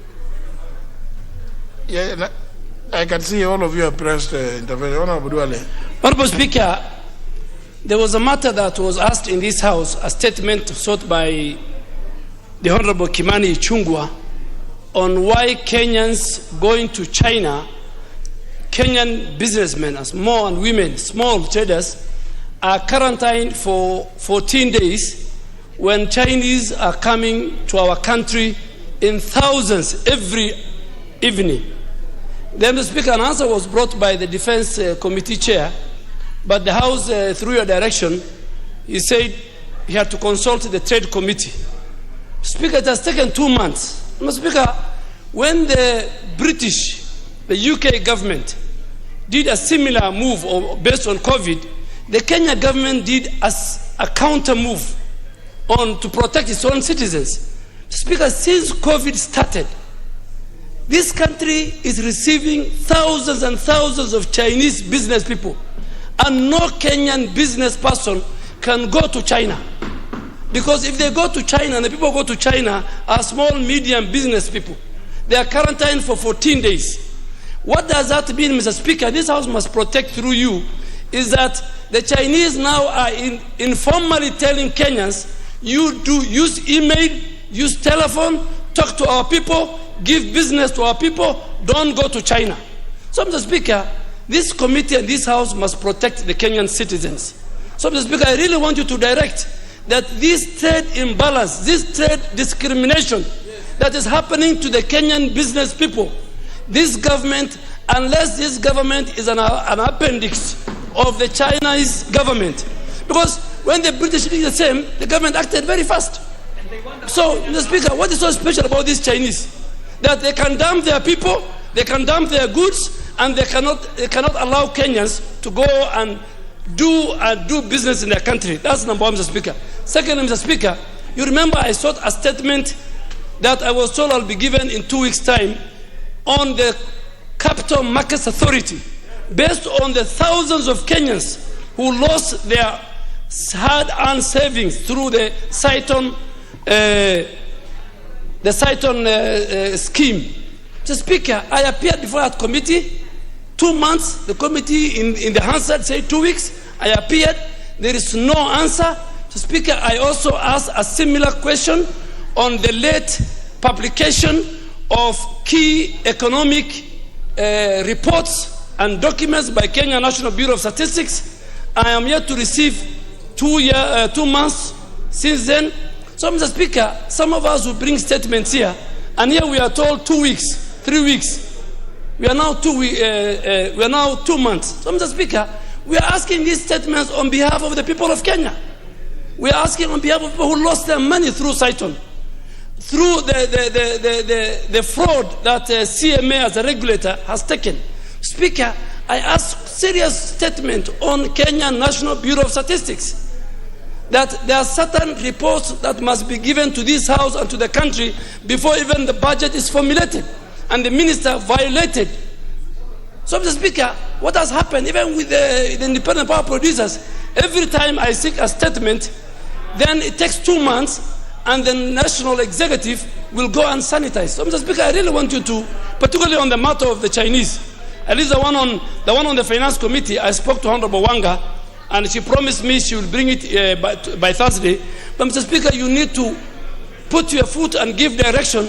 Why, since COVID, the only country that does not allow Kenyans to go to do business is China, and if you go there today, they will do a quarantine for either 14 or 21 days, specifically telling Kenyans who do business in Gikomba, in Isili, in other parts of the country, that if you want to do business with us and do business with our companies in China, use your email. Speaker, this country, this government must close door also on the Chinese. Until they comply, no Chinese should come to this country, Mr. Speaker. So the chair of trade, Mr. Speaker, promised 2 weeks. Now it is 1 month. It's very rare. Is he here today? It will be a shock if he is present. Does the chair of a trade committee live in Kenya? Does he have a vice?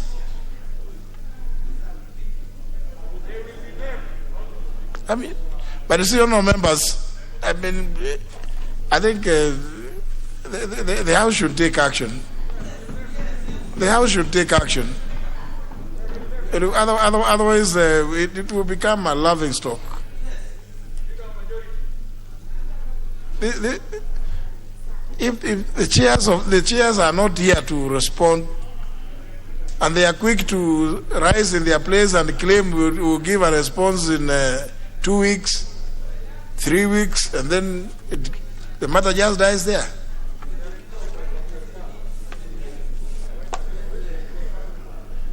Who is the deputy? Who is the vice chair of trade? Member of Okigumo? That one. Is that one here in the House? You see, those are some of those members I know who normally come and crowd at the door there, and just to wait for there to be confusion and then exit. Do they know why they were given those responsibilities?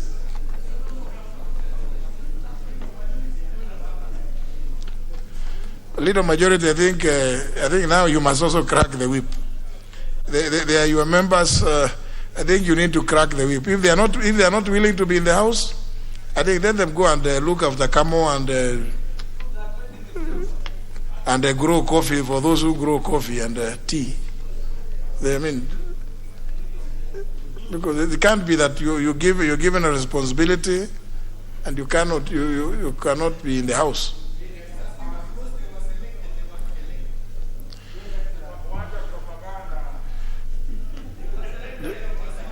Let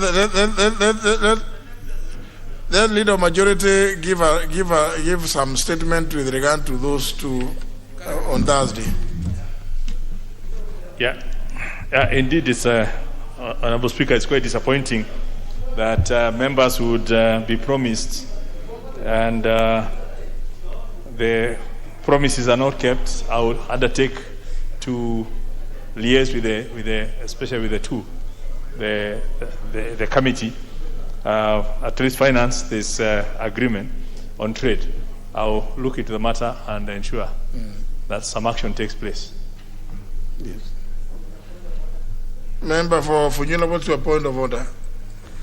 Speaker, I raised on two issues, and I raised here last week on Thursday that we have a pending issue with the Committee of Finance and National Planning. And clearly they told us we move around today for a miracle to happen so that we'll be called to receive a statement and answers. Honorable Speaker, as I indicated, we truly hovered around, Honorable Speaker. About 5 minutes to 10, we were sent a short message that we're sorry for inconveniences. The CS is not going to be available to answer to your questions or issue the statement. Honorable Speaker, I think now this is becoming unbearable, frustrating, and extremely inconveniencing.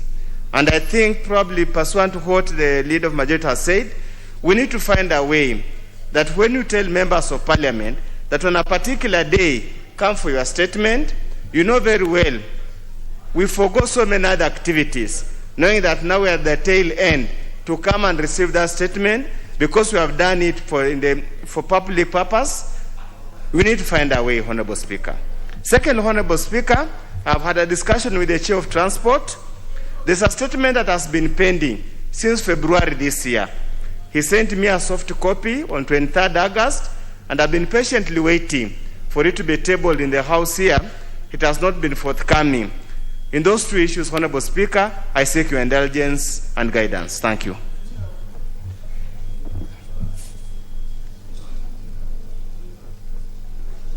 The chair of which one? Transport. Oh, the Honorable Kosing is in the House. Honorable Kosing, you can respond. Thank you, Honorable Speaker. And in the statement, Honorable Oudo asked, I invited him to my committee. He came. And I think he should have started like that, Honorable Oudo, in good faith. Because, Honorable Speaker, the chairs are not superhuman beings. They are members of parliament like us. And we should begin from good faith. He came, Honorable Speaker. He was unsatisfied with the response, which I agreed with him, or my committee agreed with him. So we asked the ministry to do a proper statement, which they did, Honorable Speaker, and I forwarded to Honorable Udo. So I was waiting for Honorable Udo to tell me, Mr. Chairman, it's now fairly satisfactory, because if he's not satisfied, Honorable Speaker, then there's no sense of bringing a statement which the Honorable Member, Honorable Speaker, is not satisfied, and we end up lamenting on the floor of the House. It doesn't help. It's not for his interest. It's not for my interest. It's the interest of the people of Kenya. So I was waiting for him, Honorable Speaker, to say, yes, Honorable Chair, it is fairly satisfactory. Then now I can read for purposes of reading, Honorable Speaker. And if it's not, then it is still within that paradigm where now my committee can even refer back to the minister and say, it is not satisfactory, and then I bring now Honorable Udo and the minister, Honorable Speaker. Otherwise, he has the statement, Honorable Speaker. He has not told me whether he's not satisfied again. I thank you.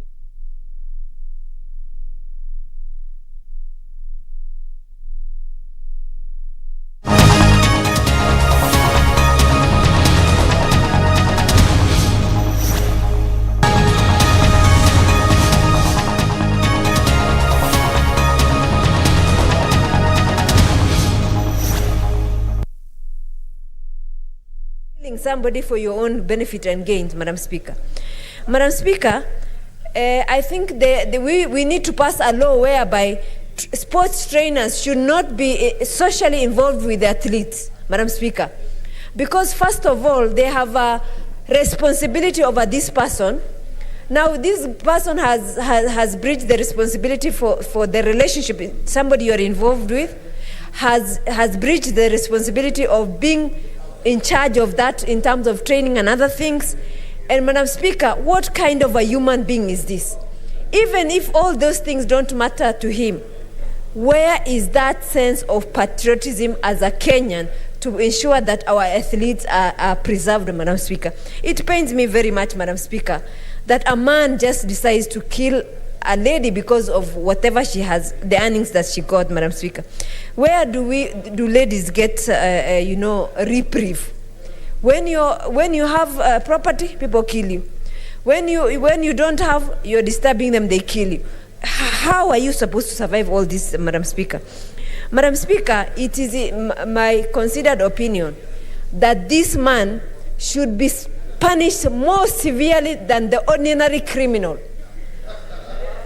The one who could have committed the same murder, this one should be punished more severely, Madam Speaker. He doesn't even, I think he should be stoned to death, Madam Speaker, not even jailed. Yes, Madam Speaker. Madam Speaker, and I think our athletes also, either the sports department or, or the treasury or anybody else, I think we should have a training for investments for these athletes, Madam Speaker. Because if that money was invested somewhere, I don't think this guy would have had an opportunity even to murder her. Because the temptation would have been less, Madam Speaker, because that money would have been stashed somewhere earning money instead of tempting people to kill others. Madam Speaker, whichever committee we give this case, Madam Speaker, let us not have this as another murder case. This is a special circumstance, and it should be treated as such, Madam Speaker. And Madam Speaker, as I said earlier, I think mental health is a challenge in the world at this point, and specifically in this country. And Madam Speaker, it needs to be addressed urgently so that we don't have such a thing occurring in the future. I thank you, Madam Speaker, for giving me this opportunity. And I wish to thank Senator Cherargei for bringing this statement, Madam Speaker. Thank you, Senator. Senator Wambua Enokio. Thank you, Madam Speaker. Madam Speaker, when you spoke on this matter, you spoke for all of us. I want to take this opportunity, Madam Speaker, to convey on my own behalf and on behalf of the great people of Kitui our very sincere condolences to the family of Agnes Tirop. And Madam Speaker, I hasten to say a few things. One, a few minutes ago, the Senator for Nandi, Senator Cherargei, approached me to make a contribution towards the burial of Agnes Tirop. It is a big shame, Madam Speaker, that a person who has flown the Kenyan flag so high internationally, we are making small little contributions to bury her, and the state is doing very little, if anything, to even accord her that decent send-off. Madam Speaker, I want to appeal to the government of the Republic of Kenya to not punish this girl 3 times. When she came from winning for this country, she was abandoned by the state at the airport. She was left to her devices and killed by a person that was supposed to give protection to her. And now the state is leaving villagers to raise money to bury this girl. Madam Speaker, the government must live up to the expectations of all of us and ensure that at least at our burial, the government should pretend to be doing something to give a decent send-off. Madam Speaker, having said that, the management of our world beaters is really appalling, Madam Speaker. Madam Speaker, these girls, when they are going to fight and run and win for Kenya, they travel with officials from the ministry and Athletics Kenya. Those officials and their managers, they fly business class. The runners fly economy. When they get to the destinations where they are competing, the runners are handled together in dormitories. The managers go to live in 5-star hotels. Madam Speaker, I say this shame must be brought to a stop. We must respect these athletes for who they are, accord them the support that they need, so that as they continue to fly the Kenyan flag high, then that glory comes to us and to them as well. Madam Speaker, I submit. Thank you, Senator Milgo. Alice Chepkorir. Thank you, Madam Speaker, for giving me this chance also to condemn with the strongest terms this act that happened to Agnes Tirop. And I want to take this opportunity on my own behalf and on behalf of the people of Bomet County to pass my condolences to the family. Madam Speaker, it is unfortunate that the life of Agnes Tirop has been nipped at the bud. This is a young talent, and the way Tirop was murdered in the most crazy of circumstances actually will discourage other talents from taking up this. I think we have been looking for ways of encouraging our athletes to take up various challenges in terms of side talents. We've been looking at the diaspora to add onto our economy in terms of what they can, and many of our athletes have actually been doing a lot for our country.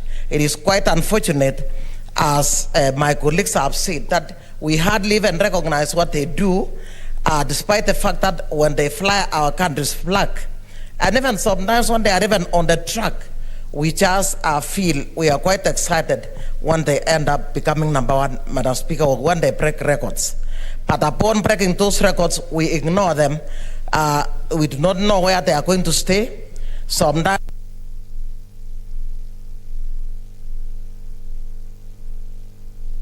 that even the mode of the type of uniform that they had or that uniform, sometimes we are now treated to even the welcoming, like the way Tirop arrived and nobody was there for her. Madam Speaker, Tirop, we have just lost Tirop in a situation that should not have happened. I think, Madam Speaker, this is high time that the sports ministry should be able to come up and ensure that we put in place centers of counseling for our athletes, centers of training where we train them on financial management, as well as even how to carry themselves, because the way the Rob has lost her life is, in this case, is so sad, to the extent that we do not know what else should have been done to ensure that we protect her. It is not a long time, Madam Speaker, that we lost a young athlete in the name of Ohajiru, whose mother was a single mother. She was already seeing some light in the tunnel after very many years of toil. However,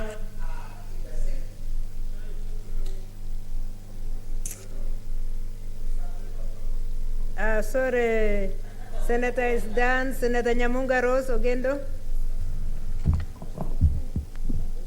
Thank you, Madam Speaker, for giving me this opportunity to join my colleagues in condolence to the family of the fallen hero. Madam Speaker, this Agnes Tirop was a young, promising athlete, and it is unfortunate that her life has ended in a very mysterious circumstances. This explains the type of families that we have and the integration that we have in our families, Madam Speaker. Madam Speaker, this also goes to the type and the education system that we have in our families and in the country at large. Most of our people don't get enough mentorship, and they don't get enough way of empowerment and capacity building, because most of these young people, they get outside there, and I don't want to blame her, I don't want to blame any young athlete or anybody who is upcoming. But the way we see things happening in this country, the type of deaths that we see, husbands killing wives and mothers killing their children, it is a mixture, and it shows that as a country, we have a very big problem that we should be addressing. We must go to the basics, and we must see the values that we have as a nation, that we put wealth and we put money ahead of us. The way we even run our affairs, even the way we run as politicians, it shows that we really don't put our people and our country at heart. But what drives us is how much money we can get and what is it that I can get in all these things. So this is what is being translated in some of these actions that we are seeing in our country. So for me, Madam Speaker, we should go back to the basics and look at the way we run our families, the way the values that we have, the virtues we have, what is it that we are passing to our children. I think we spend very little time with our families, with our children. There's no mentorship going on, there's no encouragement, there's no giving them way forward.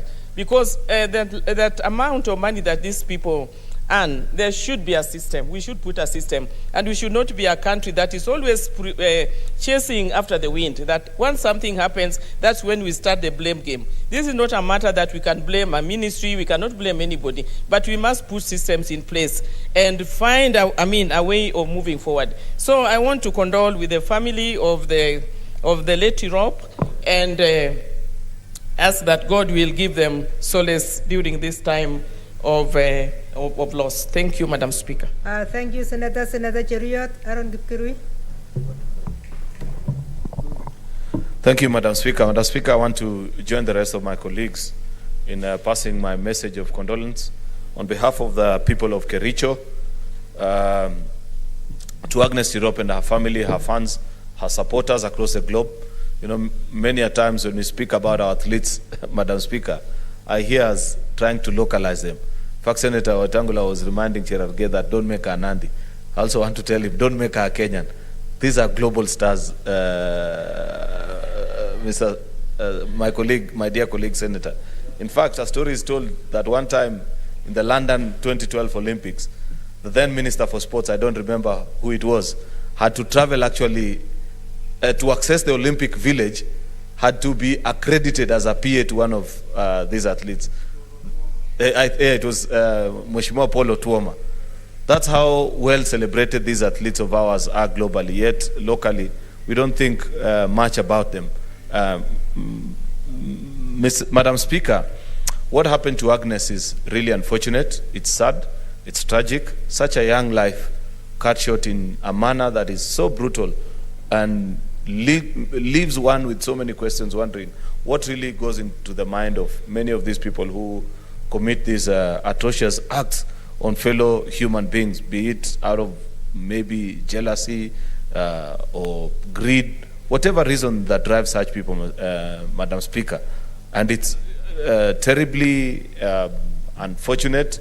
And I hope, Madam Speaker, as a House, we can think properly about what is it that we can do. I have a bill that is before this House, Madam Speaker, and I want to appreciate Senator Sakaja, Chair of Labour, and I think Senator Milgo, who last week listened to presentation from Ministry of Sports, who actually tried to stop Parliament from legislating and saying, oh, we have a bill of our own that we want to send to the House. And Senator Milgo, who was in the chair, reminded them that, but we are the legislature. Bring whatever you want to legislate. We must, until we find a way of turning sports into a business and looking at these athletes as a natural resource, the same way South Africa values its mines, you know, the same way Saudi Arabia values their oil, is the same way we should be valuing these athletes of ours, Madam Speaker, because of the huge amount of resources in terms of many things that they do for us as a country. Therefore, I hope we shall be able to conclude on that process so that we resolve many of these issues, many of which you yourself have actually spoken to it, their living conditions, how we receive them when they arrive, just celebrating them and ensuring that as an institution, they are well respected, Madam Speaker. I hope we can do that before the lapse of the time of this Parliament, and we'll have. Thank you, Senator Sakaja. Johnson, other? My deep condolences to the family of Agnes Tirop. As you've described very well, Madam Speaker, this young lady had already changed the lives of her family members. You can imagine the level of hope that people within that community, within that family had in her, the expectation of years to come. And it's really sad that, you know, there's a Harambee tomorrow for, as Senator Cheriot is saying, a global star, and she's being buried on Saturday on her 26th birthday. Madam Speaker, it is poetic injustice for us to bury Tirop on her birthday as she turns 26. She'd have gone on for many more years. And even to do the Harambee.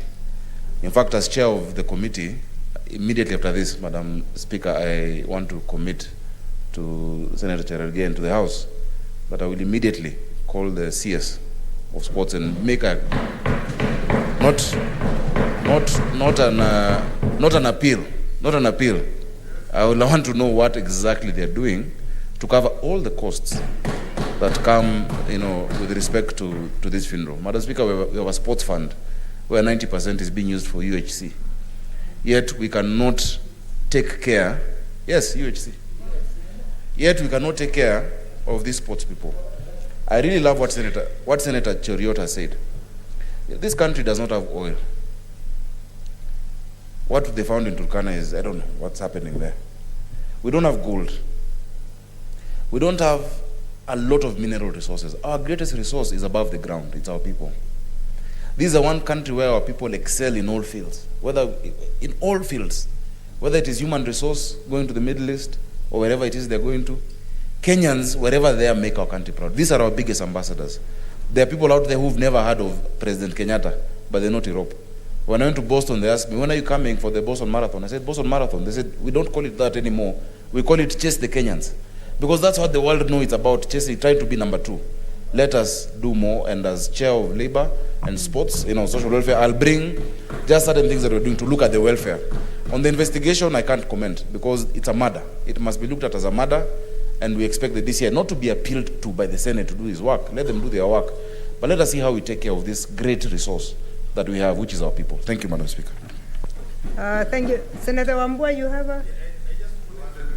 I just wanted to inform her, but just I can still inform him, that, Madam Speaker, in fact, these are the leads. Kenya out there is known a lot more for its athletic prowess than anything else. The other day, Madam Speaker, I was in Turkey on the streets, just a random person from the streets, and we're not even communicating properly, and I say, I'm Kenyan. And the first question they ask me, do you run? That's what it is, Madam Speaker. Thank you. I hope you told them you can run, Senator. Okay. Before I give Senator Murgomen from the county where this lady was murdered, there is Senator Musuruve, 3 minutes online. 3 minutes.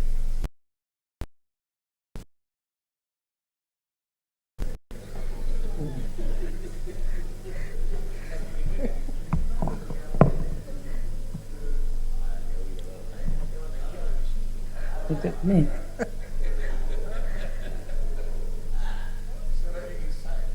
Senator Musuruve, why are you?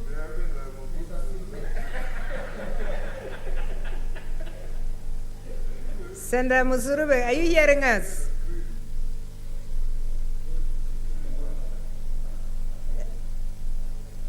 Senator Musuruve, I think she has challenges, so let's ask Senator Murgomen. And I will give him 2 more minutes because he's the host of all these youths that are having problems. Thank you, Madam Speaker. Thank you. You're very kind. Madam Speaker, first I'd like to thank Senator Cherargei for coming with this statement. Last week on Friday, myself, Governor Sang, now Honorable Sudi, visited the family of Agnes Tirop at their home in Nandi County. And Madam Speaker, it was a very, very sad occasion. When this act of violence occurred, this murder occurred, Madam Speaker, I was shocked because I know Iten to have been a very peaceful town, and that the people of Iten really recognize athletes as Iten is nothing without athletes, because it's one of the towns that has been developed by the resources of our athletes running all over the world. Iten hosts all our top runners. People like Rudisha grew up in Iten, coached by Brother Colum, and many other coaches who have coached many other athletes in that town, Madam Speaker. Unfortunately, on that very day, we received the news with a lot of shock and gave this country, gave Iten, gave Kenya, gave our country a very bad image that an athlete had been killed. If anybody was following the news, this story, like Senator Wetangula captured, was probably covered more by BBC and Sky News, CNN, more than our local media. It was breaking news all over the world that an athlete had been murdered, Madam Speaker, in our country. And I really want to send my condolences to the people of Nandi, to the family of Agnes Tirop, to the people of Nandi, like I already did, and that I will stand with the family with my personal support. Number 2, Madam Speaker, is that this act is a demonstration of how serious domestic violence is. Already the evidence that is in place points to one individual, the husband, or the purported husband, who, Madam Speaker, has been having an abusive relationship with this lady. And Madam Speaker, I hear, and the evidence will come out in good time, that this lady was hoodwinked in the name of reconciliation to meet her killer, Madam Speaker. And unfortunately, that very fateful night, she was in a training camp. Somebody hoodwinked her in the name of we meet, we reconcile, and then she was murdered. It is a crisis. Domestic violence is a national crisis. You've seen some other characters also who are being investigated online called the issues, Madam Speaker. It's a national conversation now. It's even a global conversation as well. Domestic violence is even worse, Madam Speaker, when it comes to women. Women are the worst victims. And there is a silent killer that we must say, Madam Speaker. There are a lot of people who are preying on our athletes. They know they have won gold medals in the world. They know they have gone to New York Marathon, they have won. They come and pretend to be extending help to them. And Madam Speaker, they end up having either relationships, they begin even registering properties for these ladies, Madam Speaker, young girls of 18, 19, 20, 21, 22 in their own name. In fact, as the investigation is going on, we are also aware, as was said by the family to us, that the property of this lady was already registered in the name of the suspected murderer, and that this person had already, appropriated most of our property, the money, the vehicles, Madam Speaker, the land, even the house. Madam Speaker, this is a national crisis. And when I spoke to the president of AK, General Njue, he promised me that, Madam Speaker, this house is going to get the bill from the Ministry of Sports, which they have been working on by December, which creates a structure within which all our athletes will be given psychosocial support in everything they do.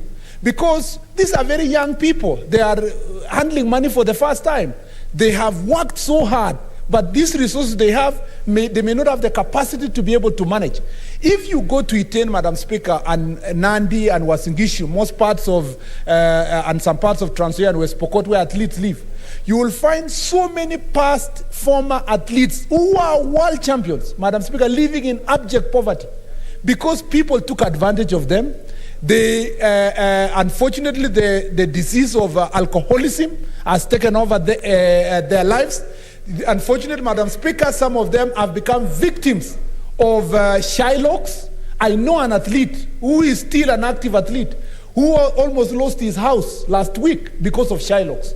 All these athletes, Madam Speaker, require the support of the Ministry of Sports and the Athletics Kenya to ensure that there is a structure where they are trained about how to handle their property, they are trained how to deal with social and family concerns, Madam Speaker, so that we don't find ourselves in the situation of our sister Agnes Tirop. In conclusion, Madam Speaker, if you give me 2 minutes. 1 last minute. Okay, thank you, Madam Speaker. In conclusion, I believe that we should not just stop at this stage of the statement. Senator Sakaja, you promised that your committee will do something. I propose, Senator Sakaja, you summon Suamoto on your own motion, the CS of sports, and instead of waiting for them to submit a bill and our policy to this House, develop the bill together as a committee with them. And let this bill be tabled in this House before the end of the 12th Parliament, so that we can provide that structure of protection of our athletes in 2 ways. 1, social support. Number 2, Madam Speaker, how we can train and help them to invest so that they can protect their property. Number 3, we ensure that they have a social security in the sense that we find a way of how their investments will protect them even when they are no longer running. Thank you, Madam Speaker. I'm willing to be informed, Madam Speaker. You would like to be informed? Senator Sakaja? Yeah. Madam Speaker, I wish to inform Senator Murkomen, and I fully agree with the sentiments that he has raised, that our committee, as we speak, and Senator Cheriot has mentioned, is looking at a raft of amendments to the Sports Act. And part of these amendments really are to give effect to what we're talking about in terms of support from the county level, not just at the national level. So we're doing that, we're in the process, and we'll invite, in fact, we just discussed with Senator Cheriot, part of the plans we have as a committee is to do a 3-4 day retreat with the federations, not just the ministry. We start with the federations. We want the players' representatives of our key sports, our key, our athletes, football, rugby, a few of them, just to also get their side of what is happening. And finally, that I'm extremely passionate about this because I'm the son of an athlete, son of a champion. My mother was in 1971 East Africa 200 meters champion. So I know what it means. Yes, in 1970, Commonwealth for this country. So when you see me running, I don't run now in the field, I run for office, but it is still running. And I'm proud that when I grew up, Madam Speaker, When people had decorations in their houses of flowers, ours were medals, and those medals I still have to date, from the late Emily Ayoti Kubasu Sakaja. Thank you, Madam Speaker. Thank you, Senator. That is very useful information, Madam Speaker. Yes. I just want to add to Senator Sakaja. Senator Sakaja, please listen to me. Either yourself or the Roads Committee, you also need to work on the infrastructure for sports. And I'm not talking about stadia. I'm talking about working with the Ministry of Roads to ensure that they are running tracks in Wazingishu, to start with Elgeyo Marakwet, Nandi, along the tarmac, because the tarmac roads are no longer safe. You remember Geoffrey Kamwaror, he was going to run for New York Marathon and later a world championship. He could not go because he was knocked by a border. Why? Because where they are running is also an highway. But if we can provide a parallel lane with Maram, because you know tarmac can hurt their feet, with Maram along all these areas where they're training in Iten, in Eldoret, in Wasingishu, and other towns where athletes train, it will be a very good thing, Madam Speaker. Thank you, Senator. That brings us to the end of that. Next order. Sorry, I can see Gerard Case. There was an intervention from Gerard. 1 minute. Madam Speaker, I did forget one small detail. One is that any member would want to support the family. Tomorrow we have fundraiser, and the funeral will be on Saturday. So if any member would like to attend or support the family, I would request that you can kindly see me. I thank you, Madam Speaker. Thank you. I think that's a good announcement for members. Honorable Senators, we now go to statements pursuant to Standing Order 48-1. And the first statement will be read by Senator Petronila Were Lokorio. Thank you, Madam Speaker. I rise to make a statement requesting for a statement on the efficacy of the COVID-19 vaccines. Madam Speaker, I rise pursuant to Standing Order 48-1 to seek a statement from the Standing Committee on Health concerning the efficacy of COVID-19 vaccines.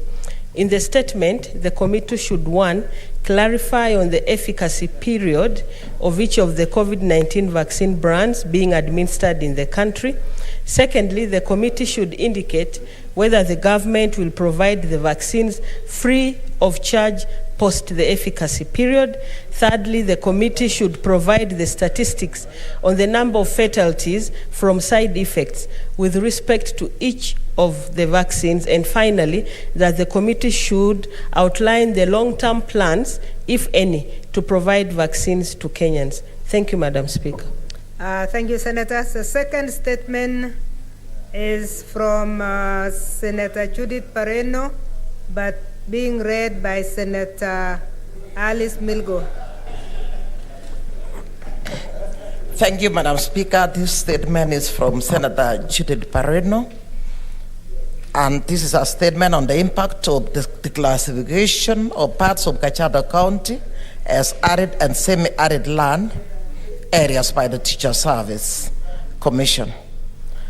Madam Speaker, I rise pursuant to Standing Order 48-1 to seek a statement from the Standing Committee on Education on the decision to declassify Kajiado East, Kajiado Central, and parts of Kajiado South as arid and semi-arid land areas by the Teacher Service Commission, thereby denying the teachers serving in the areas benefits associated with the classification. In the statement, the committee should, 1, explain the decision to declassify Kajiado East, Kajiado Central, and parts of Kajiado South as ASAL areas by the TSC, thereby denying teachers serving in such areas benefits associated with ASAL classification, and further, making the area unattractive to teachers. 2, state whether relevant stakeholders were informed through public participation in the declassification process and table evidence of the same. 3, provide details of the amount of government and donor funding set aside for hardship allowance, particularly to Kajiado County in the last 24 months, indicating the timelines of the next disbursement to the ASAL areas. 4, outlined the targeted interventions to promote teachers holding administrative positions in ASAL and hardship areas, keeping the current status of promotions. And 5, confirm whether Kajiado East, Kajiado Central, and parts of Kajiado South will be reinstated and reclassified as ASAL areas by the TSC in compliance with the provisions of Article 56B of the Constitution. Thank you, Madam Speaker. Thank you, Senator.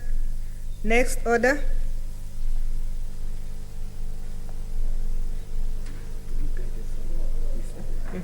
Just mention the first.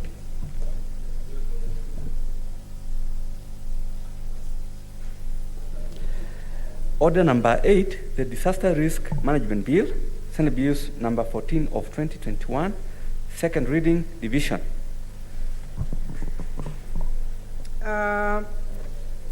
Honorable Senators, following consultations with the whips, I defer the following orders, the orders on division: order number 8, order number 9, order number 10, order number 11, order number 12, order number 13, and order number 14.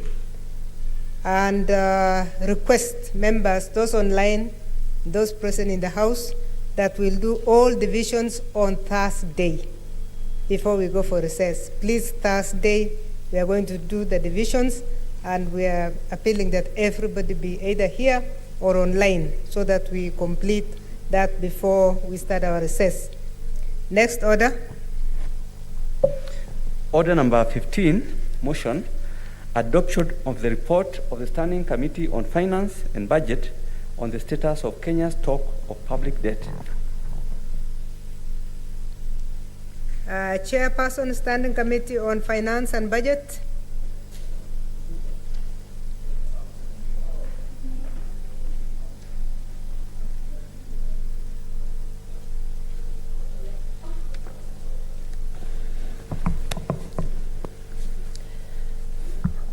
Thank you, Madam Speaker. And now that I have the mic, I would also wish to pass my condolences to the young athletee, Agnes Trop, and request that as Sakanja looks into the issues of sports, Sakanja don't forget golf. Golf is also a serious sport, and the youngsters are also joining and they need support. Having said that, Madam Speaker, I now beg to move the following motion: that the Senate adopts the report of the Standing Committee on Finance and Budget on the status of Kenya's stock of public debt laid on the table of the Senate, laid on table Senate on Thursday, 14th October 2021. Not 22. Madam Speaker, now that Mulkomen is with us here, during the financial year 2019, 2020 specific afternoon, he persuaded us, when he was a majority leader,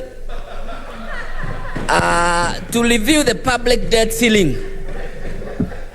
I can remember vividly, me and him, we had conspired not to agree. But on that particular day, one afternoon, he calls and says, things are bad.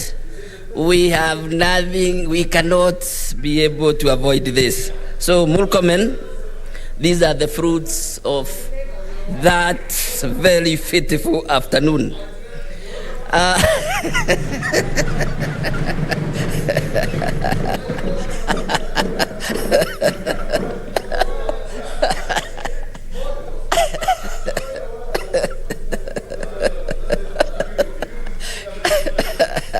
Thank you, Madam Speaker.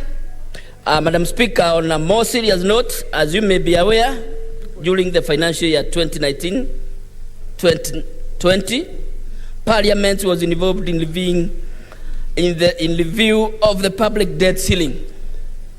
The ceiling was set at 9 trillion, and the objective, which were very clear, as the committee then was advised, was to create physical space to allow replacement of expensive debts with concessional or loans with favorable terms. Madam Speaker, that is very important, that we were persuaded. And like I said, I agreed and I supported that we needed to create some physical space so that we can be able to retire expensive loans with concessional loans. Since then, approximately 2 financial years have elapsed. In an endeavor to assess the achievement of the objective, Madam Speaker, this committee, or the Committee of Finance, resolved to inquire the status of Kenya's stock of public debt. Madam Speaker, Article 201C of the Constitution stipulates that the burdens and benefits of uses of resources and public borrowing shall be shared equitably between present and future generations. Madam Speaker, this constitutional need is to safeguard the future generations as it creates basis for use of resources for today. Madam Speaker, the public debt has increased from 1.49 trillion as at June 2011 to Kenya shillings 7.71 trillion as at June 2021, Madam Speaker. This represents about 400% increase in debt in the last 10 years.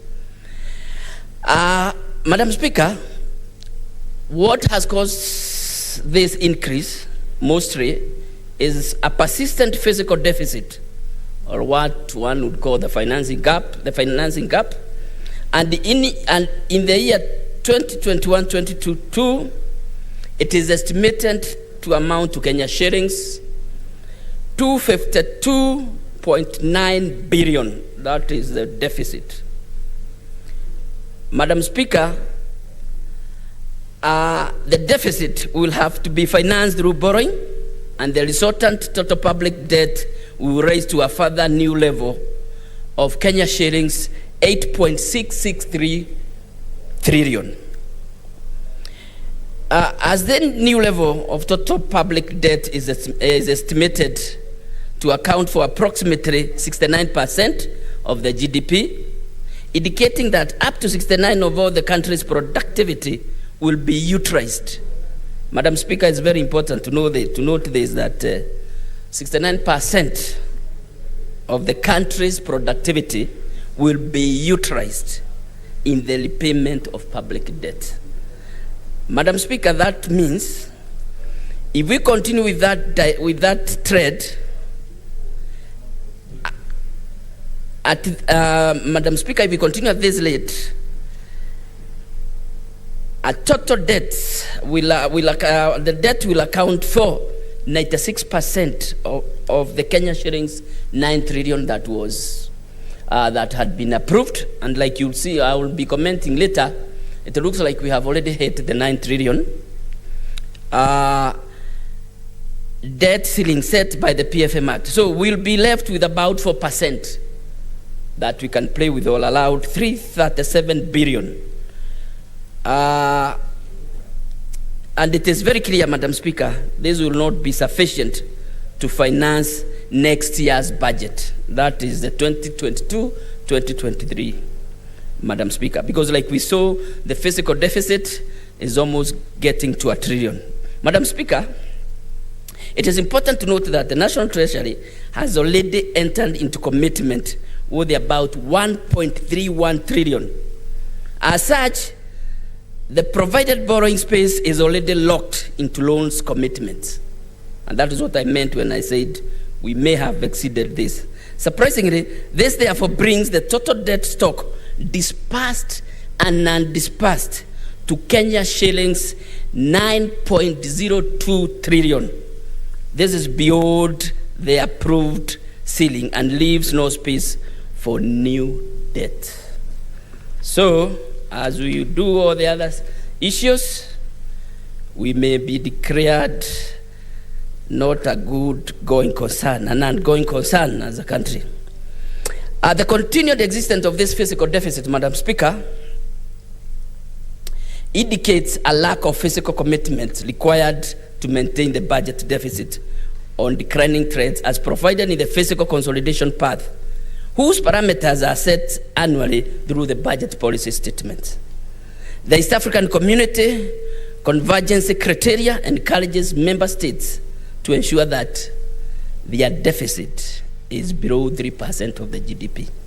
Madam Speaker, it is important to note the country has always been in the vicious cycle of budget deficit, having achieved a budget surplus only once in the year 1999-2000, and the surplus amounted to Kenya shillings 3.3 billion, or 0.04% of the GDP.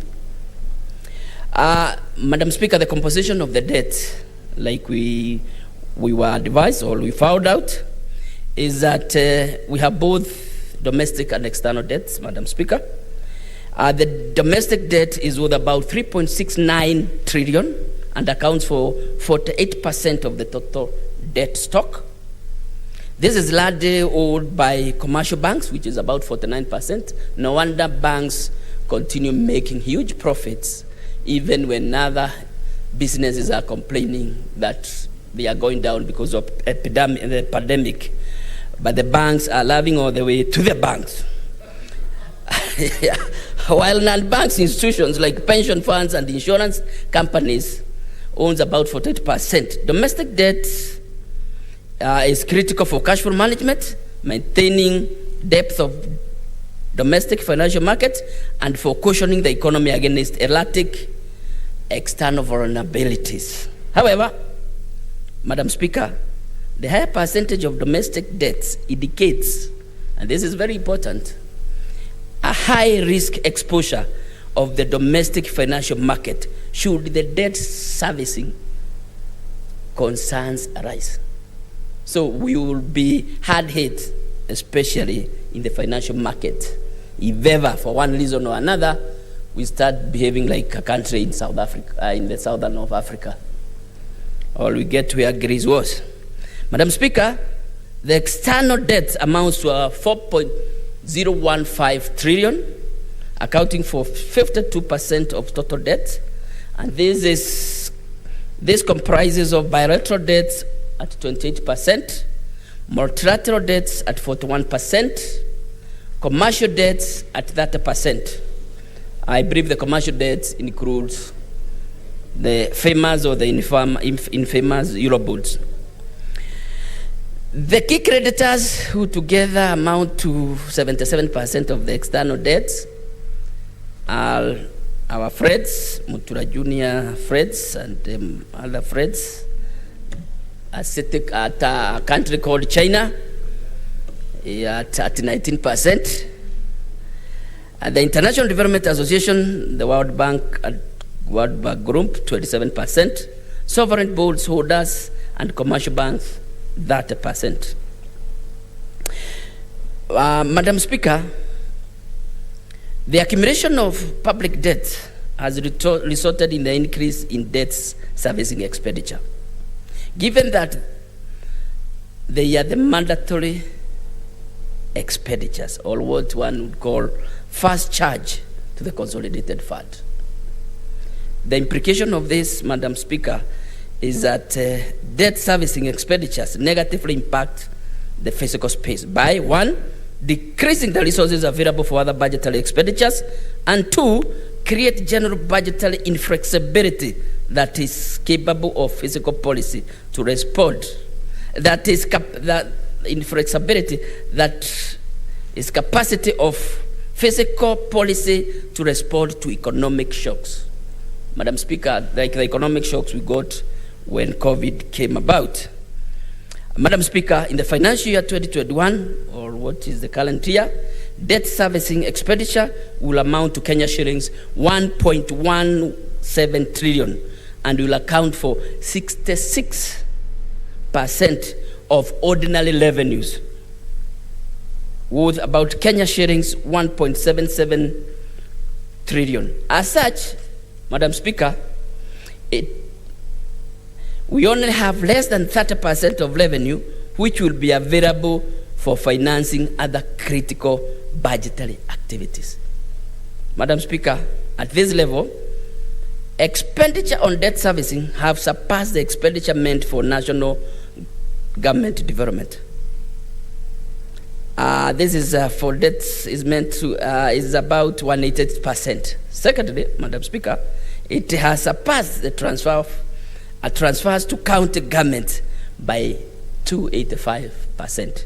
And probably that is why I would want to support the governors when they are saying, I think for this the coming financial year, let's get the 35% that we have always been promised.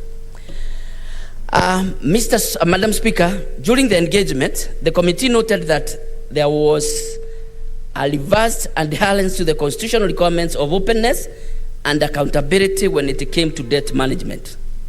This relates to the use of borrowed resources, surrounding project information, and Madam Speaker, this includes feasibility study, evaluation, status of implementation. Madam Speaker, when we met the National Treasury, we were pained to ask them how on earth would they approve an 86 million per kilometer of gravel road, and it is borrowed money. And this is a road that was mentioned the other day. It was in the papers. I think it is from Lamu moving all the way Garizeni. It's a gravel road that will cost this country borrowed money about 17 billion, which translates, if you calculate by kilometer, to close to almost 86 million per kilometer of gravel road. Yes, not a tarmac load or asphalt load. So, Madam Speaker, we were asking, departments come up with wish list. Can't you become responsible and tell them a load to cost 1 billion Kenya shillings per kilometer is not an asset. It's not adding value currently based on our economic situation. So those are some of the issues that we are saying, Madam Speaker. That openness, that accountability, I think the ministries need to be held responsible whenever, and more so the National Treasury, that you don't just get a wish list and dish out money, Madam Speaker. So, Madam Speaker, this creates avenues for crippling of inefficiencies on the use of public debt as manifested by we even have under absorption. We budget, we borrow, and like in the financial year 2019-2020, as reported by the Auditor General, we could not absorb 74 billion. Remember, this money we have borrowed, we are paying interest, we have committed, but we can't absorb because probably somebody somewhere has not gotten the right contractor to carry out the infrastructure where they can be able to benefit. So, Madam Speaker, that also is very worrying. And, Madam Speaker, there is also lack of openness, further weakness, the lack of openness, further weaknesses oversight mechanism in the terms of review, monitoring, and supervision of agencies, programs, activities, and implementation. Madam Speaker, with that kind of opaqueness, the oversight also becomes a bit tricky, Madam Speaker. And so we'll be making some recommendation on what we think as a committee, and we request the Senate to adopt that the ministries and the concerned entities need to be carrying out. Madam Speaker, inefficiencies, as mentioned, are also indicated through the continued increase of commitment fees, as noted during the engagement. Madam Speaker, this is even more worrying. We have funds that we have committed, and we continue to pay commitment fees. And from 2016 June to 2021 June, this country that is struggling have paid 14.3 billion Kenya shillings.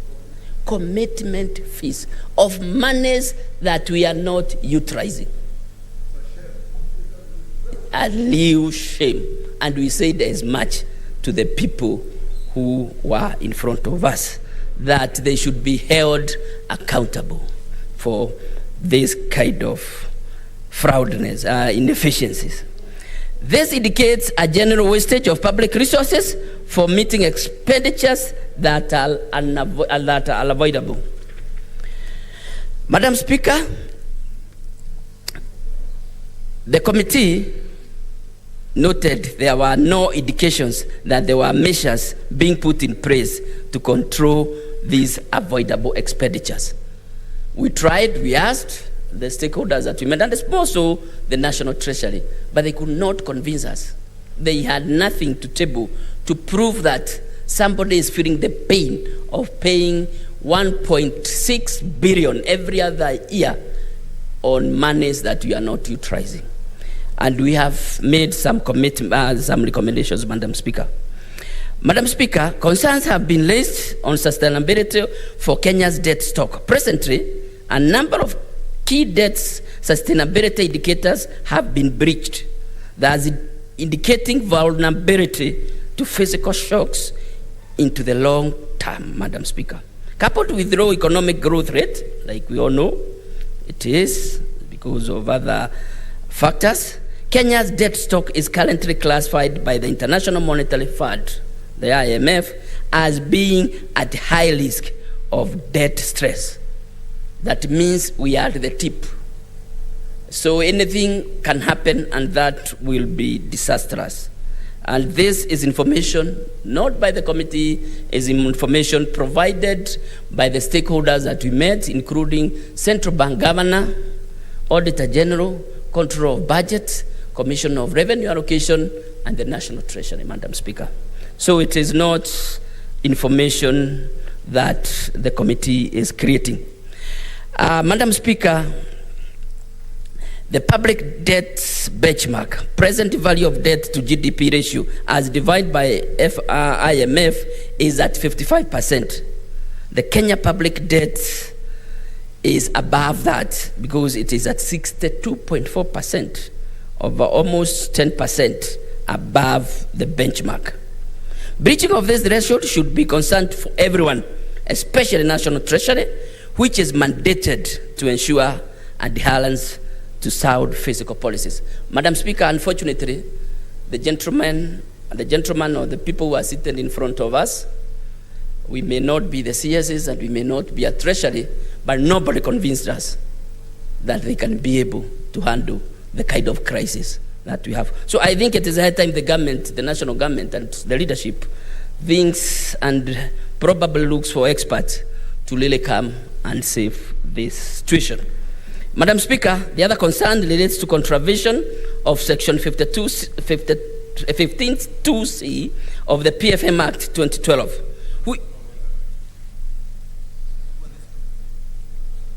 Thank you. Madam Speaker, I'm talking about the National Treasury. What is your point of order? Senator Sakaja.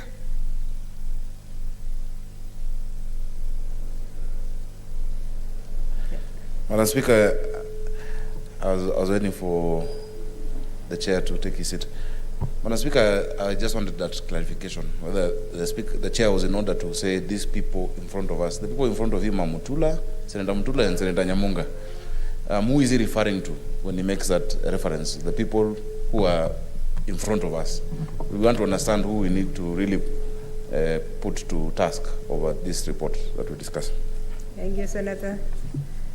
Chair. Thank you, Senator Sakaja.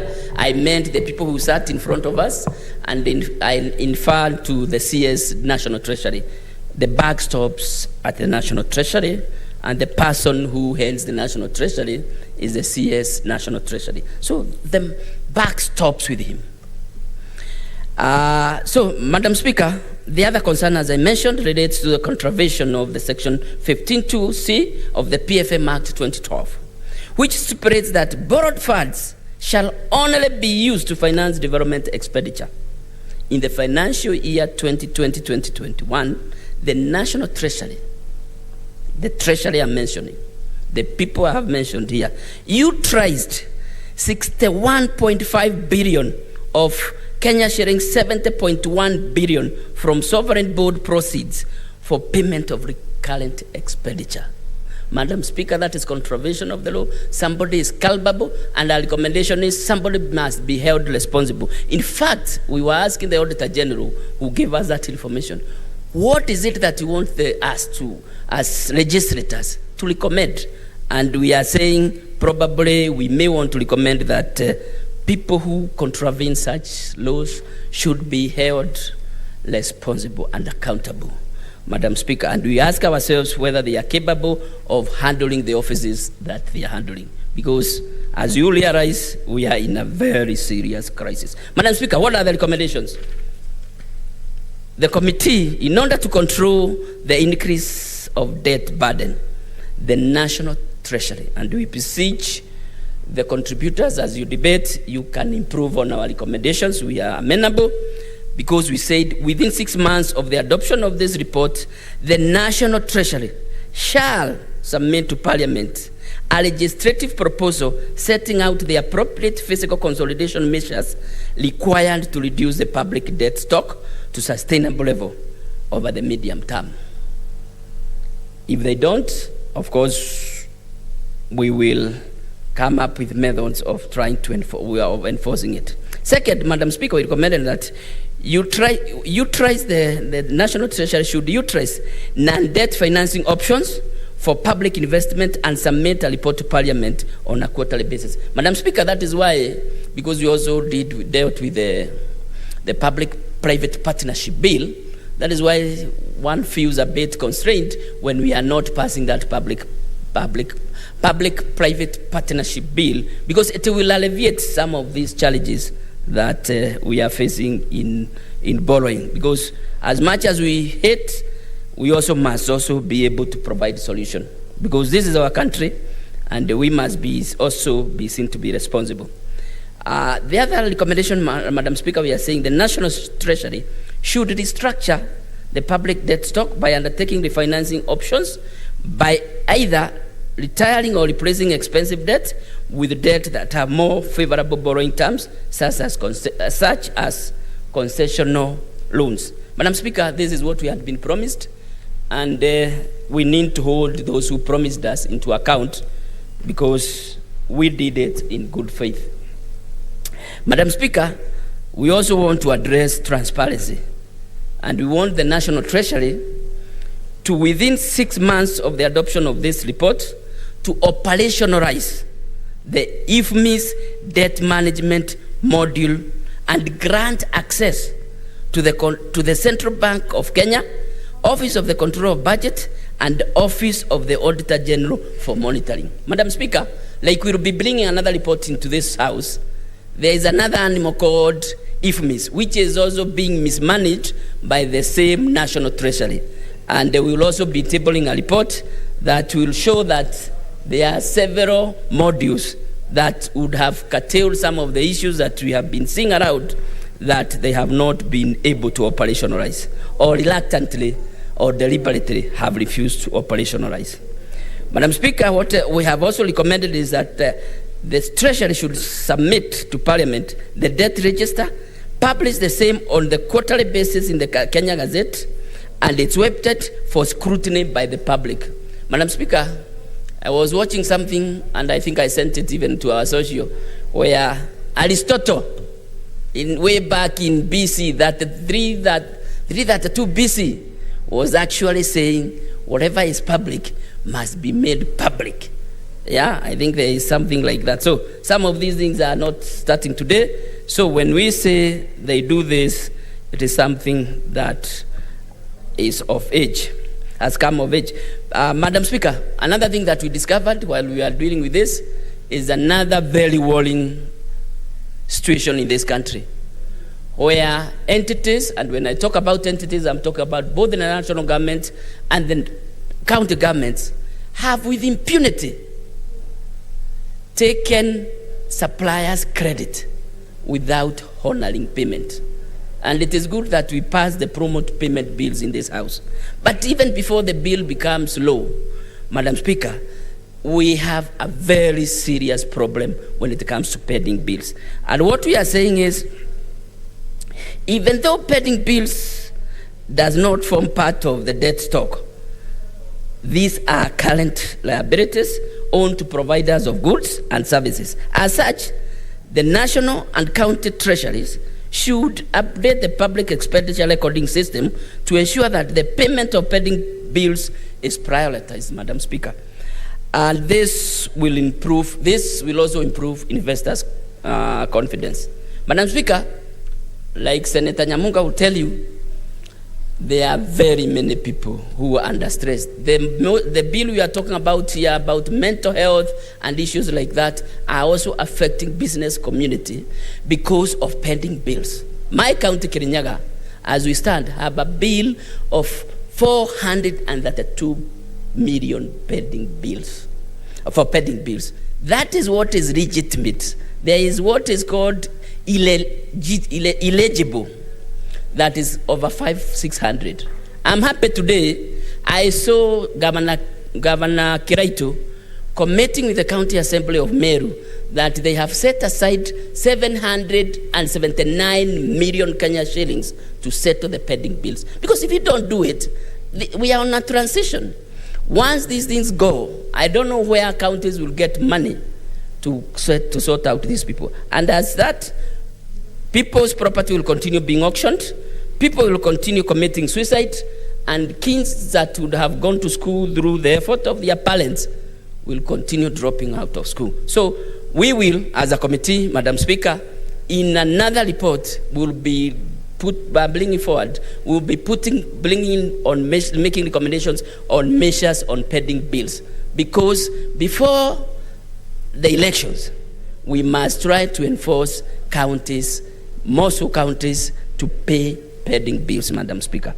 Madam Speaker, to empower the controller of budget, Madam Speaker, the controller of budget is doing a commendable job, but I think because of the controls that she puts in place, we learned like nobody really loves her. Of course, she is not supposed to be loved, but we recommend that to be able to provide reports related to recent economic developments, outlook, revenue, grants and loans, and submit these reports to Parliament on a quarterly basis for scrutiny through. We want to to make some amendments in the Control of Budget Act. And you remember we have recommended that the operationalization of the debt management module in the IFMIS be done immediately. And we are saying the Control of Budget should be given powers to be able to access and be able to see how are we doing it. And Madam Speaker, and this one also need to go on record, we are not talking about things that are new. Best practice, countries like Tanzania, we learned, they are doing that. I think the other one is Ghana.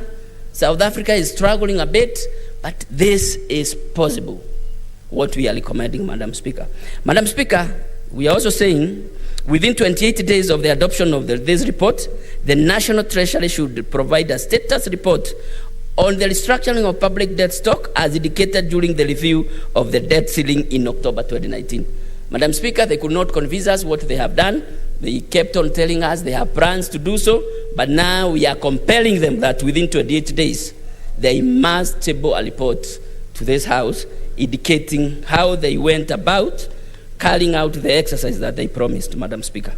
Madam Speaker, Section 15(2)(c) of the PFM Act stipulates that over the medium term, the national government's borrowings shall be used only for the purpose of financing development expenditure and not for recurrent expenditure. Therefore, the Auditor General should, within 6 months, undertake a special audit on the utilization of commercial loans in Kenya up to the first quarter of 2021-2022 and submit a report to Parliament. Remember, Madam Speaker, we said people are breaking laws with impunity. People are treating the national coffers like it's their private business, that they can take money from one kitty to another kitty without following the law. So, Madam Speaker, we are saying we need the Auditor General to carry out a special audit on the utilization of all commercial loans in this country. Madam Speaker, but number 7, we are recommending, in order to enhance public sector investment and increase efficiency of public spending, national and county treasuries should apply best practice in project appraisal and selection. Madam Speaker, I think we need to think wide and wildly on how we are going to tame the appetite of projects both in the county government and in the national government, so that we can not only currently now moving forward deal with only low-hanging fruits, Madam Speaker. And even if we were to borrow, we can do a 70-30, where we are saying 70 can go to infrastructure and 30% can go to areas that will generate funds. I'm seeing people coming up with economic models, but that should be one of them, that we don't just borrow for long-term infrastructure, when we have very low-hanging fruits that can help this country to survive and be sustainable. Madam Speaker, the National Treasury should publish and submit to Parliament every 3 months a comprehensive report of debt servicing expenditure. We must hold them into account. The more they publish, the more we ask, the more they are going to become accountable. So we are saying we are recommending that they do that with immediate effect. Madam Speaker, last but not least, in addressing the recurrency of commitment fee, the National Treasury should renegotiate and disperse loans with the aim of either one, cancelling and disperse loans. Madam Speaker, we can comfortably be able to ask the institutions that have led us, and it happens even in businesses. When businesses don't do well and you are defaulting on loans and you want to make a bullet payment, you can negotiate for a haircut. So, Madam Speaker, the government, and if it can't be able to do, the National Treasury cannot be able to do, this country, Madam Speaker, I can say that without any fear of contradiction, have very, very intelligent and experts who can be able to negotiate for them. So let them not just sit there and say that it is not possible. Let them consult. In fact, probably even Junior and others can do it on pro bono, without charging, so that we are able to negotiate those contracts. Madam Speaker, they can also do it through suspending the commitment fee clause to give time for the government to address factors that affect the loan disbursement. Madam Speaker, negotiations, you can go to a financial institution and say, given especially now that we have a pandemic, we can be able to say, now that we have been unable to do all these things, why don't you suspend the commitment fees for a period? I think those are avenues that the gentlemen and ladies at the National Treasury should not take lightly, but need to deal with them. Madam Speaker, the National Treasury should desist from undertaking projects or entering into loan agreements that could lead to payment of commitment fees. 2, provide for mechanism to deter incurrence of commitment fees into the future. So moving forward, Madam Speaker, unless we are very sure that we have the project and we are ready to start, why would you want to commit ourselves to some commitments that are not healthy and are not helping this country? Madam Speaker, we are recommending, of course, this was a bit controversial, and Junior doesn't agree with it, but we said, yes, let's debate about it. But a recommendation was made here that the National Assembly and the Senate should constitute a joint committee to review and improve the legal framework underpinning use of public finance in the finances in Kenya. The committee should undertake wide sectoral engagement in order to strengthen and revitalize the fiscal management framework against rising and evolving public finance management malpractice. Our researchers, the Secretariat, and I want to thank them very much, they did carry out best practice, and they carried out a lot of research that enabled us to make that kind of a recommendation. The only problem is whether the lower house will be willing to sit with us and we guide them on how to go about these issues. Our noisy neighbors, as Junior would say. Finally, Madam Speaker, given the constrained physical space, all accounting officers should, we are recommending, and this is a recommendation we are making passionately, that all accounting officers should prioritize the consolidation and protection of available financial resources from misappropriation in order to enhance efficacy and effectiveness of the budget implementation. Madam Speaker, these are some of the recommendations that we have made, and like we have said here before, and we have been asking, is that we have also made a number of recommendations in the amendment of the PFM Act. And I don't know where the bill is, because as a committee, when we could not proceed with the National Assembly PFM Act amendment, we decided to come up with our amendment bill. And Madam Speaker, it has also touched some of the areas that we are recommending here, so that we can put them in the principal law. Madam Speaker, with those very few words, I beg to move and request my good friend Mutura Jr., Senator of the great people of Makueni, to second the motion. Thank you, Madam Speaker.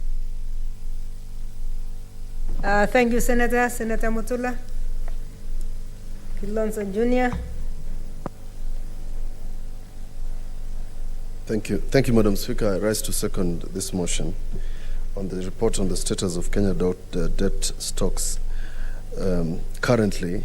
Unfortunately for my dear colleagues and senators and the country, we have no good news to report. We are in debt. In other parlance, we would say we are broke. And in some case, you would say Kenya is really nearly under receivership. There's also a famous saying that says, when you're in a hole, you stop digging.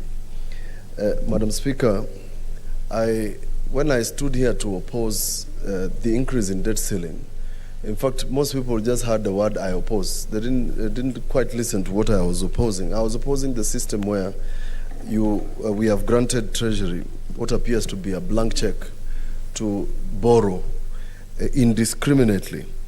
The motion moved by Senator Kipchumba Murkomen, he has left Senate after he was mentioned here, was that part of borrowing would retire debt.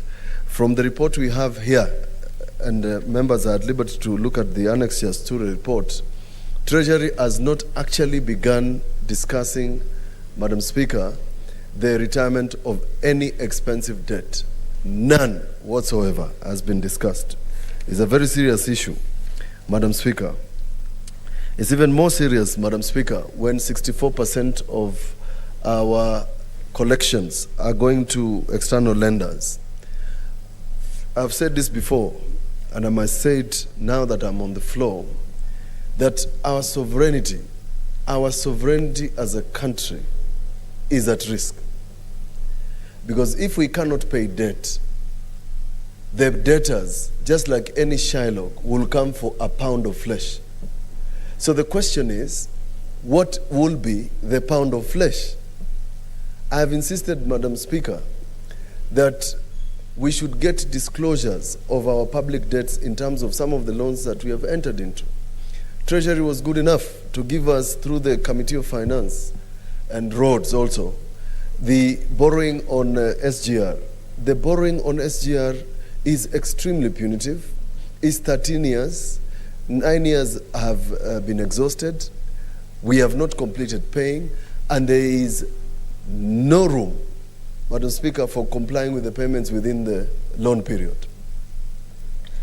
Even when government has issued a directive that cargo should come on the train, all of it, and if you put all Kenyans on that train, they will still not be able to pay.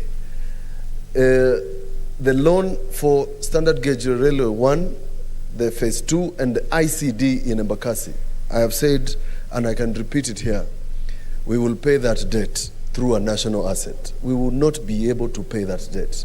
And that debt, Madam Speaker, is now at 440 billion Kenya shillings.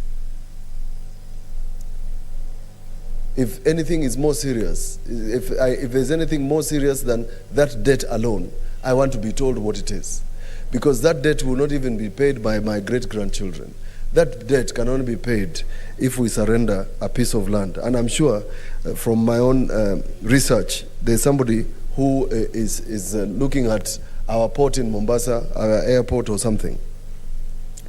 It bothers us, Madam Speaker, that the increase in domestic borrowing has moved from 22% to easily 36%. And therefore, the ordinary person like you, Madam Speaker, and the rest of the senators here, are the ones who are affected by the domestic borrowing. Because just like Senator Kibiru has said, the banks are making money out of public money. Government banks are declaring profits out of public funds. Sometimes I tend to think in my little conspiracy theories that this is also an avenue for pilferage. That the private entities can be making money out of public funds because government is borrowing at a very high rate domestically. And yet those ordinary people that Senator Kindiki speaks to, the ordinary hustlers that Senator Kindiki and others speak to, are unable to reach these facilities. Madam Speaker, we have attached in this report a schedule of the commitment fees. Now, what Senator Kibiru was saying in simple terms is that we are paying 1.161 billion for loans we are not utilizing. For example, in the schedule, you will find the following. We are paying some in euros for a project called Bagamoyo, Hororo, Lunga, Malindi Road Project Phase 1. Madam Speaker, we do not have a report on whether this project has begun. We are paying commitment fees, Madam Speaker, to Jomo Kenyatta International Airfield Expansion Second Runway Project. Nobody knows whether this project is going on, and the list goes on and on and on.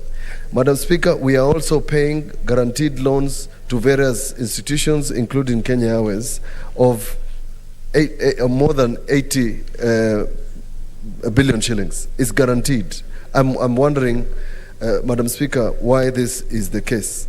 Madam Speaker, from the stakeholders who visited the Senate, for some very strange reason only known at Treasury, there is no way of tracking our debt through IFMIS.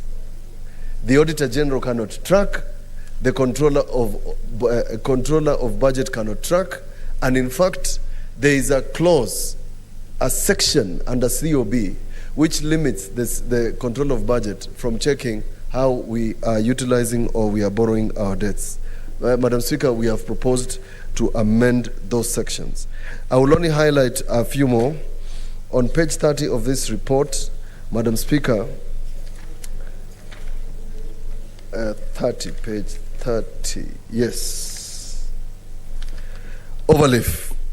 On page 30, Madam Speaker, would you believe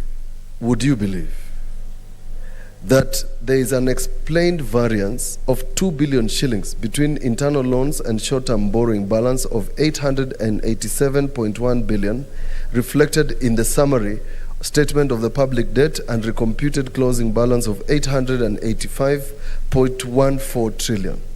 The over-redemption of 2 billion was not acknowledged by Central Bank of Kenya and may not be recoverable. This is a very serious statement. This is the sort of money, Madam Speaker, that counties are receiving for their development budget. Kirinyaga is spending 1 billion shillings on its development budget. We are spending about 2.1 billion shillings, and government cannot account for 2 billion shillings that was an over-redemption. There is an unexplained variance of 26.22 billion between Treasury bonds balance and 2.2 trillion reflected in the summary statement of public debt. What is worse is that there is a non-disclosure of pub debt procured during the year 2019-2020. Senators, I was here when you voted yes. I was here when you voted yes. I was here when you voted so many yeses. This is the result. We have no disclosure. Treasury has borrowed, we have no disclosure. When we ask for the debt register, we do not get it. We cannot find a way of checking what they are borrowing. Madam Speaker, I actually do not envy the next president of Kenya. I don't. The gentleman or lady is going to be in a lot of trouble when they assume office in 2022, September or thereabouts, Madam Speaker, with the current statements. So, Madam Speaker, the solutions that we have proposed here, if are not put in place, Madam Speaker, I am reliably informed that government is going to seek this House again to increase the debt ceiling from 9 trillion to 12 trillion. So what are we going to be saying yes or no to? Madam Speaker, this report is telling us the sort of measures that we should have put in place in 2019, which we refused to put in place. How are we going to say no to this government when it comes to us to borrow? Kenyans have said that Parliament has been responsible for the problems that they are facing. Whether it's fuel, it is our problem. We have increased taxes to Kenyans. Whether it's debt, it is us who have enabled Treasury to borrow as if borrowing is fashionable. Like there's no tomorrow. It's unfortunate that Parliament has mortgaged the future of this country. And we have failed to put in place mechanisms to stop indiscriminate borrowing. They have said that the reason we are borrowing is because of infrastructure. The Senator of Kirinyaga and the Lord of Exchequer has said that we should have balanced between the borrowings we are doing for things that can have high returns. We have borrowed to do the expressway. We have borrowed to do the standard gauge railway. By the time people are told to pay for that road that is on Mombasa Road, chances are that people are going to be bargaining between buying unga and being on a fast road. It is calculated that we will repay the debt in 70 years for this nice, beautiful road that is only 23 kilometers. Who will stop Treasury from mortgaging this country if they haven't? Madam Speaker, it is a sad story. So, since this is not a lullaby where I'm supposed to lull all of you to sleep, this was a report of the Finance Committee on the status of your country. This is the sort of report that you expect the Finance Cabinet Secretary to lay before Parliament and tell us the solutions he has or she has to solve this debt. But this CS of Treasury is not going to do so, because in a few months he's going to be vying to become a governor. He's not going to help us. So unless we put our foot down, Madam Speaker, and put a lid on borrowing, I'm afraid we are in a very deep hole. May God help this country. May God continue leading this country, because the people who are leading this country have failed to lead this country. I support. I second. 1 star 8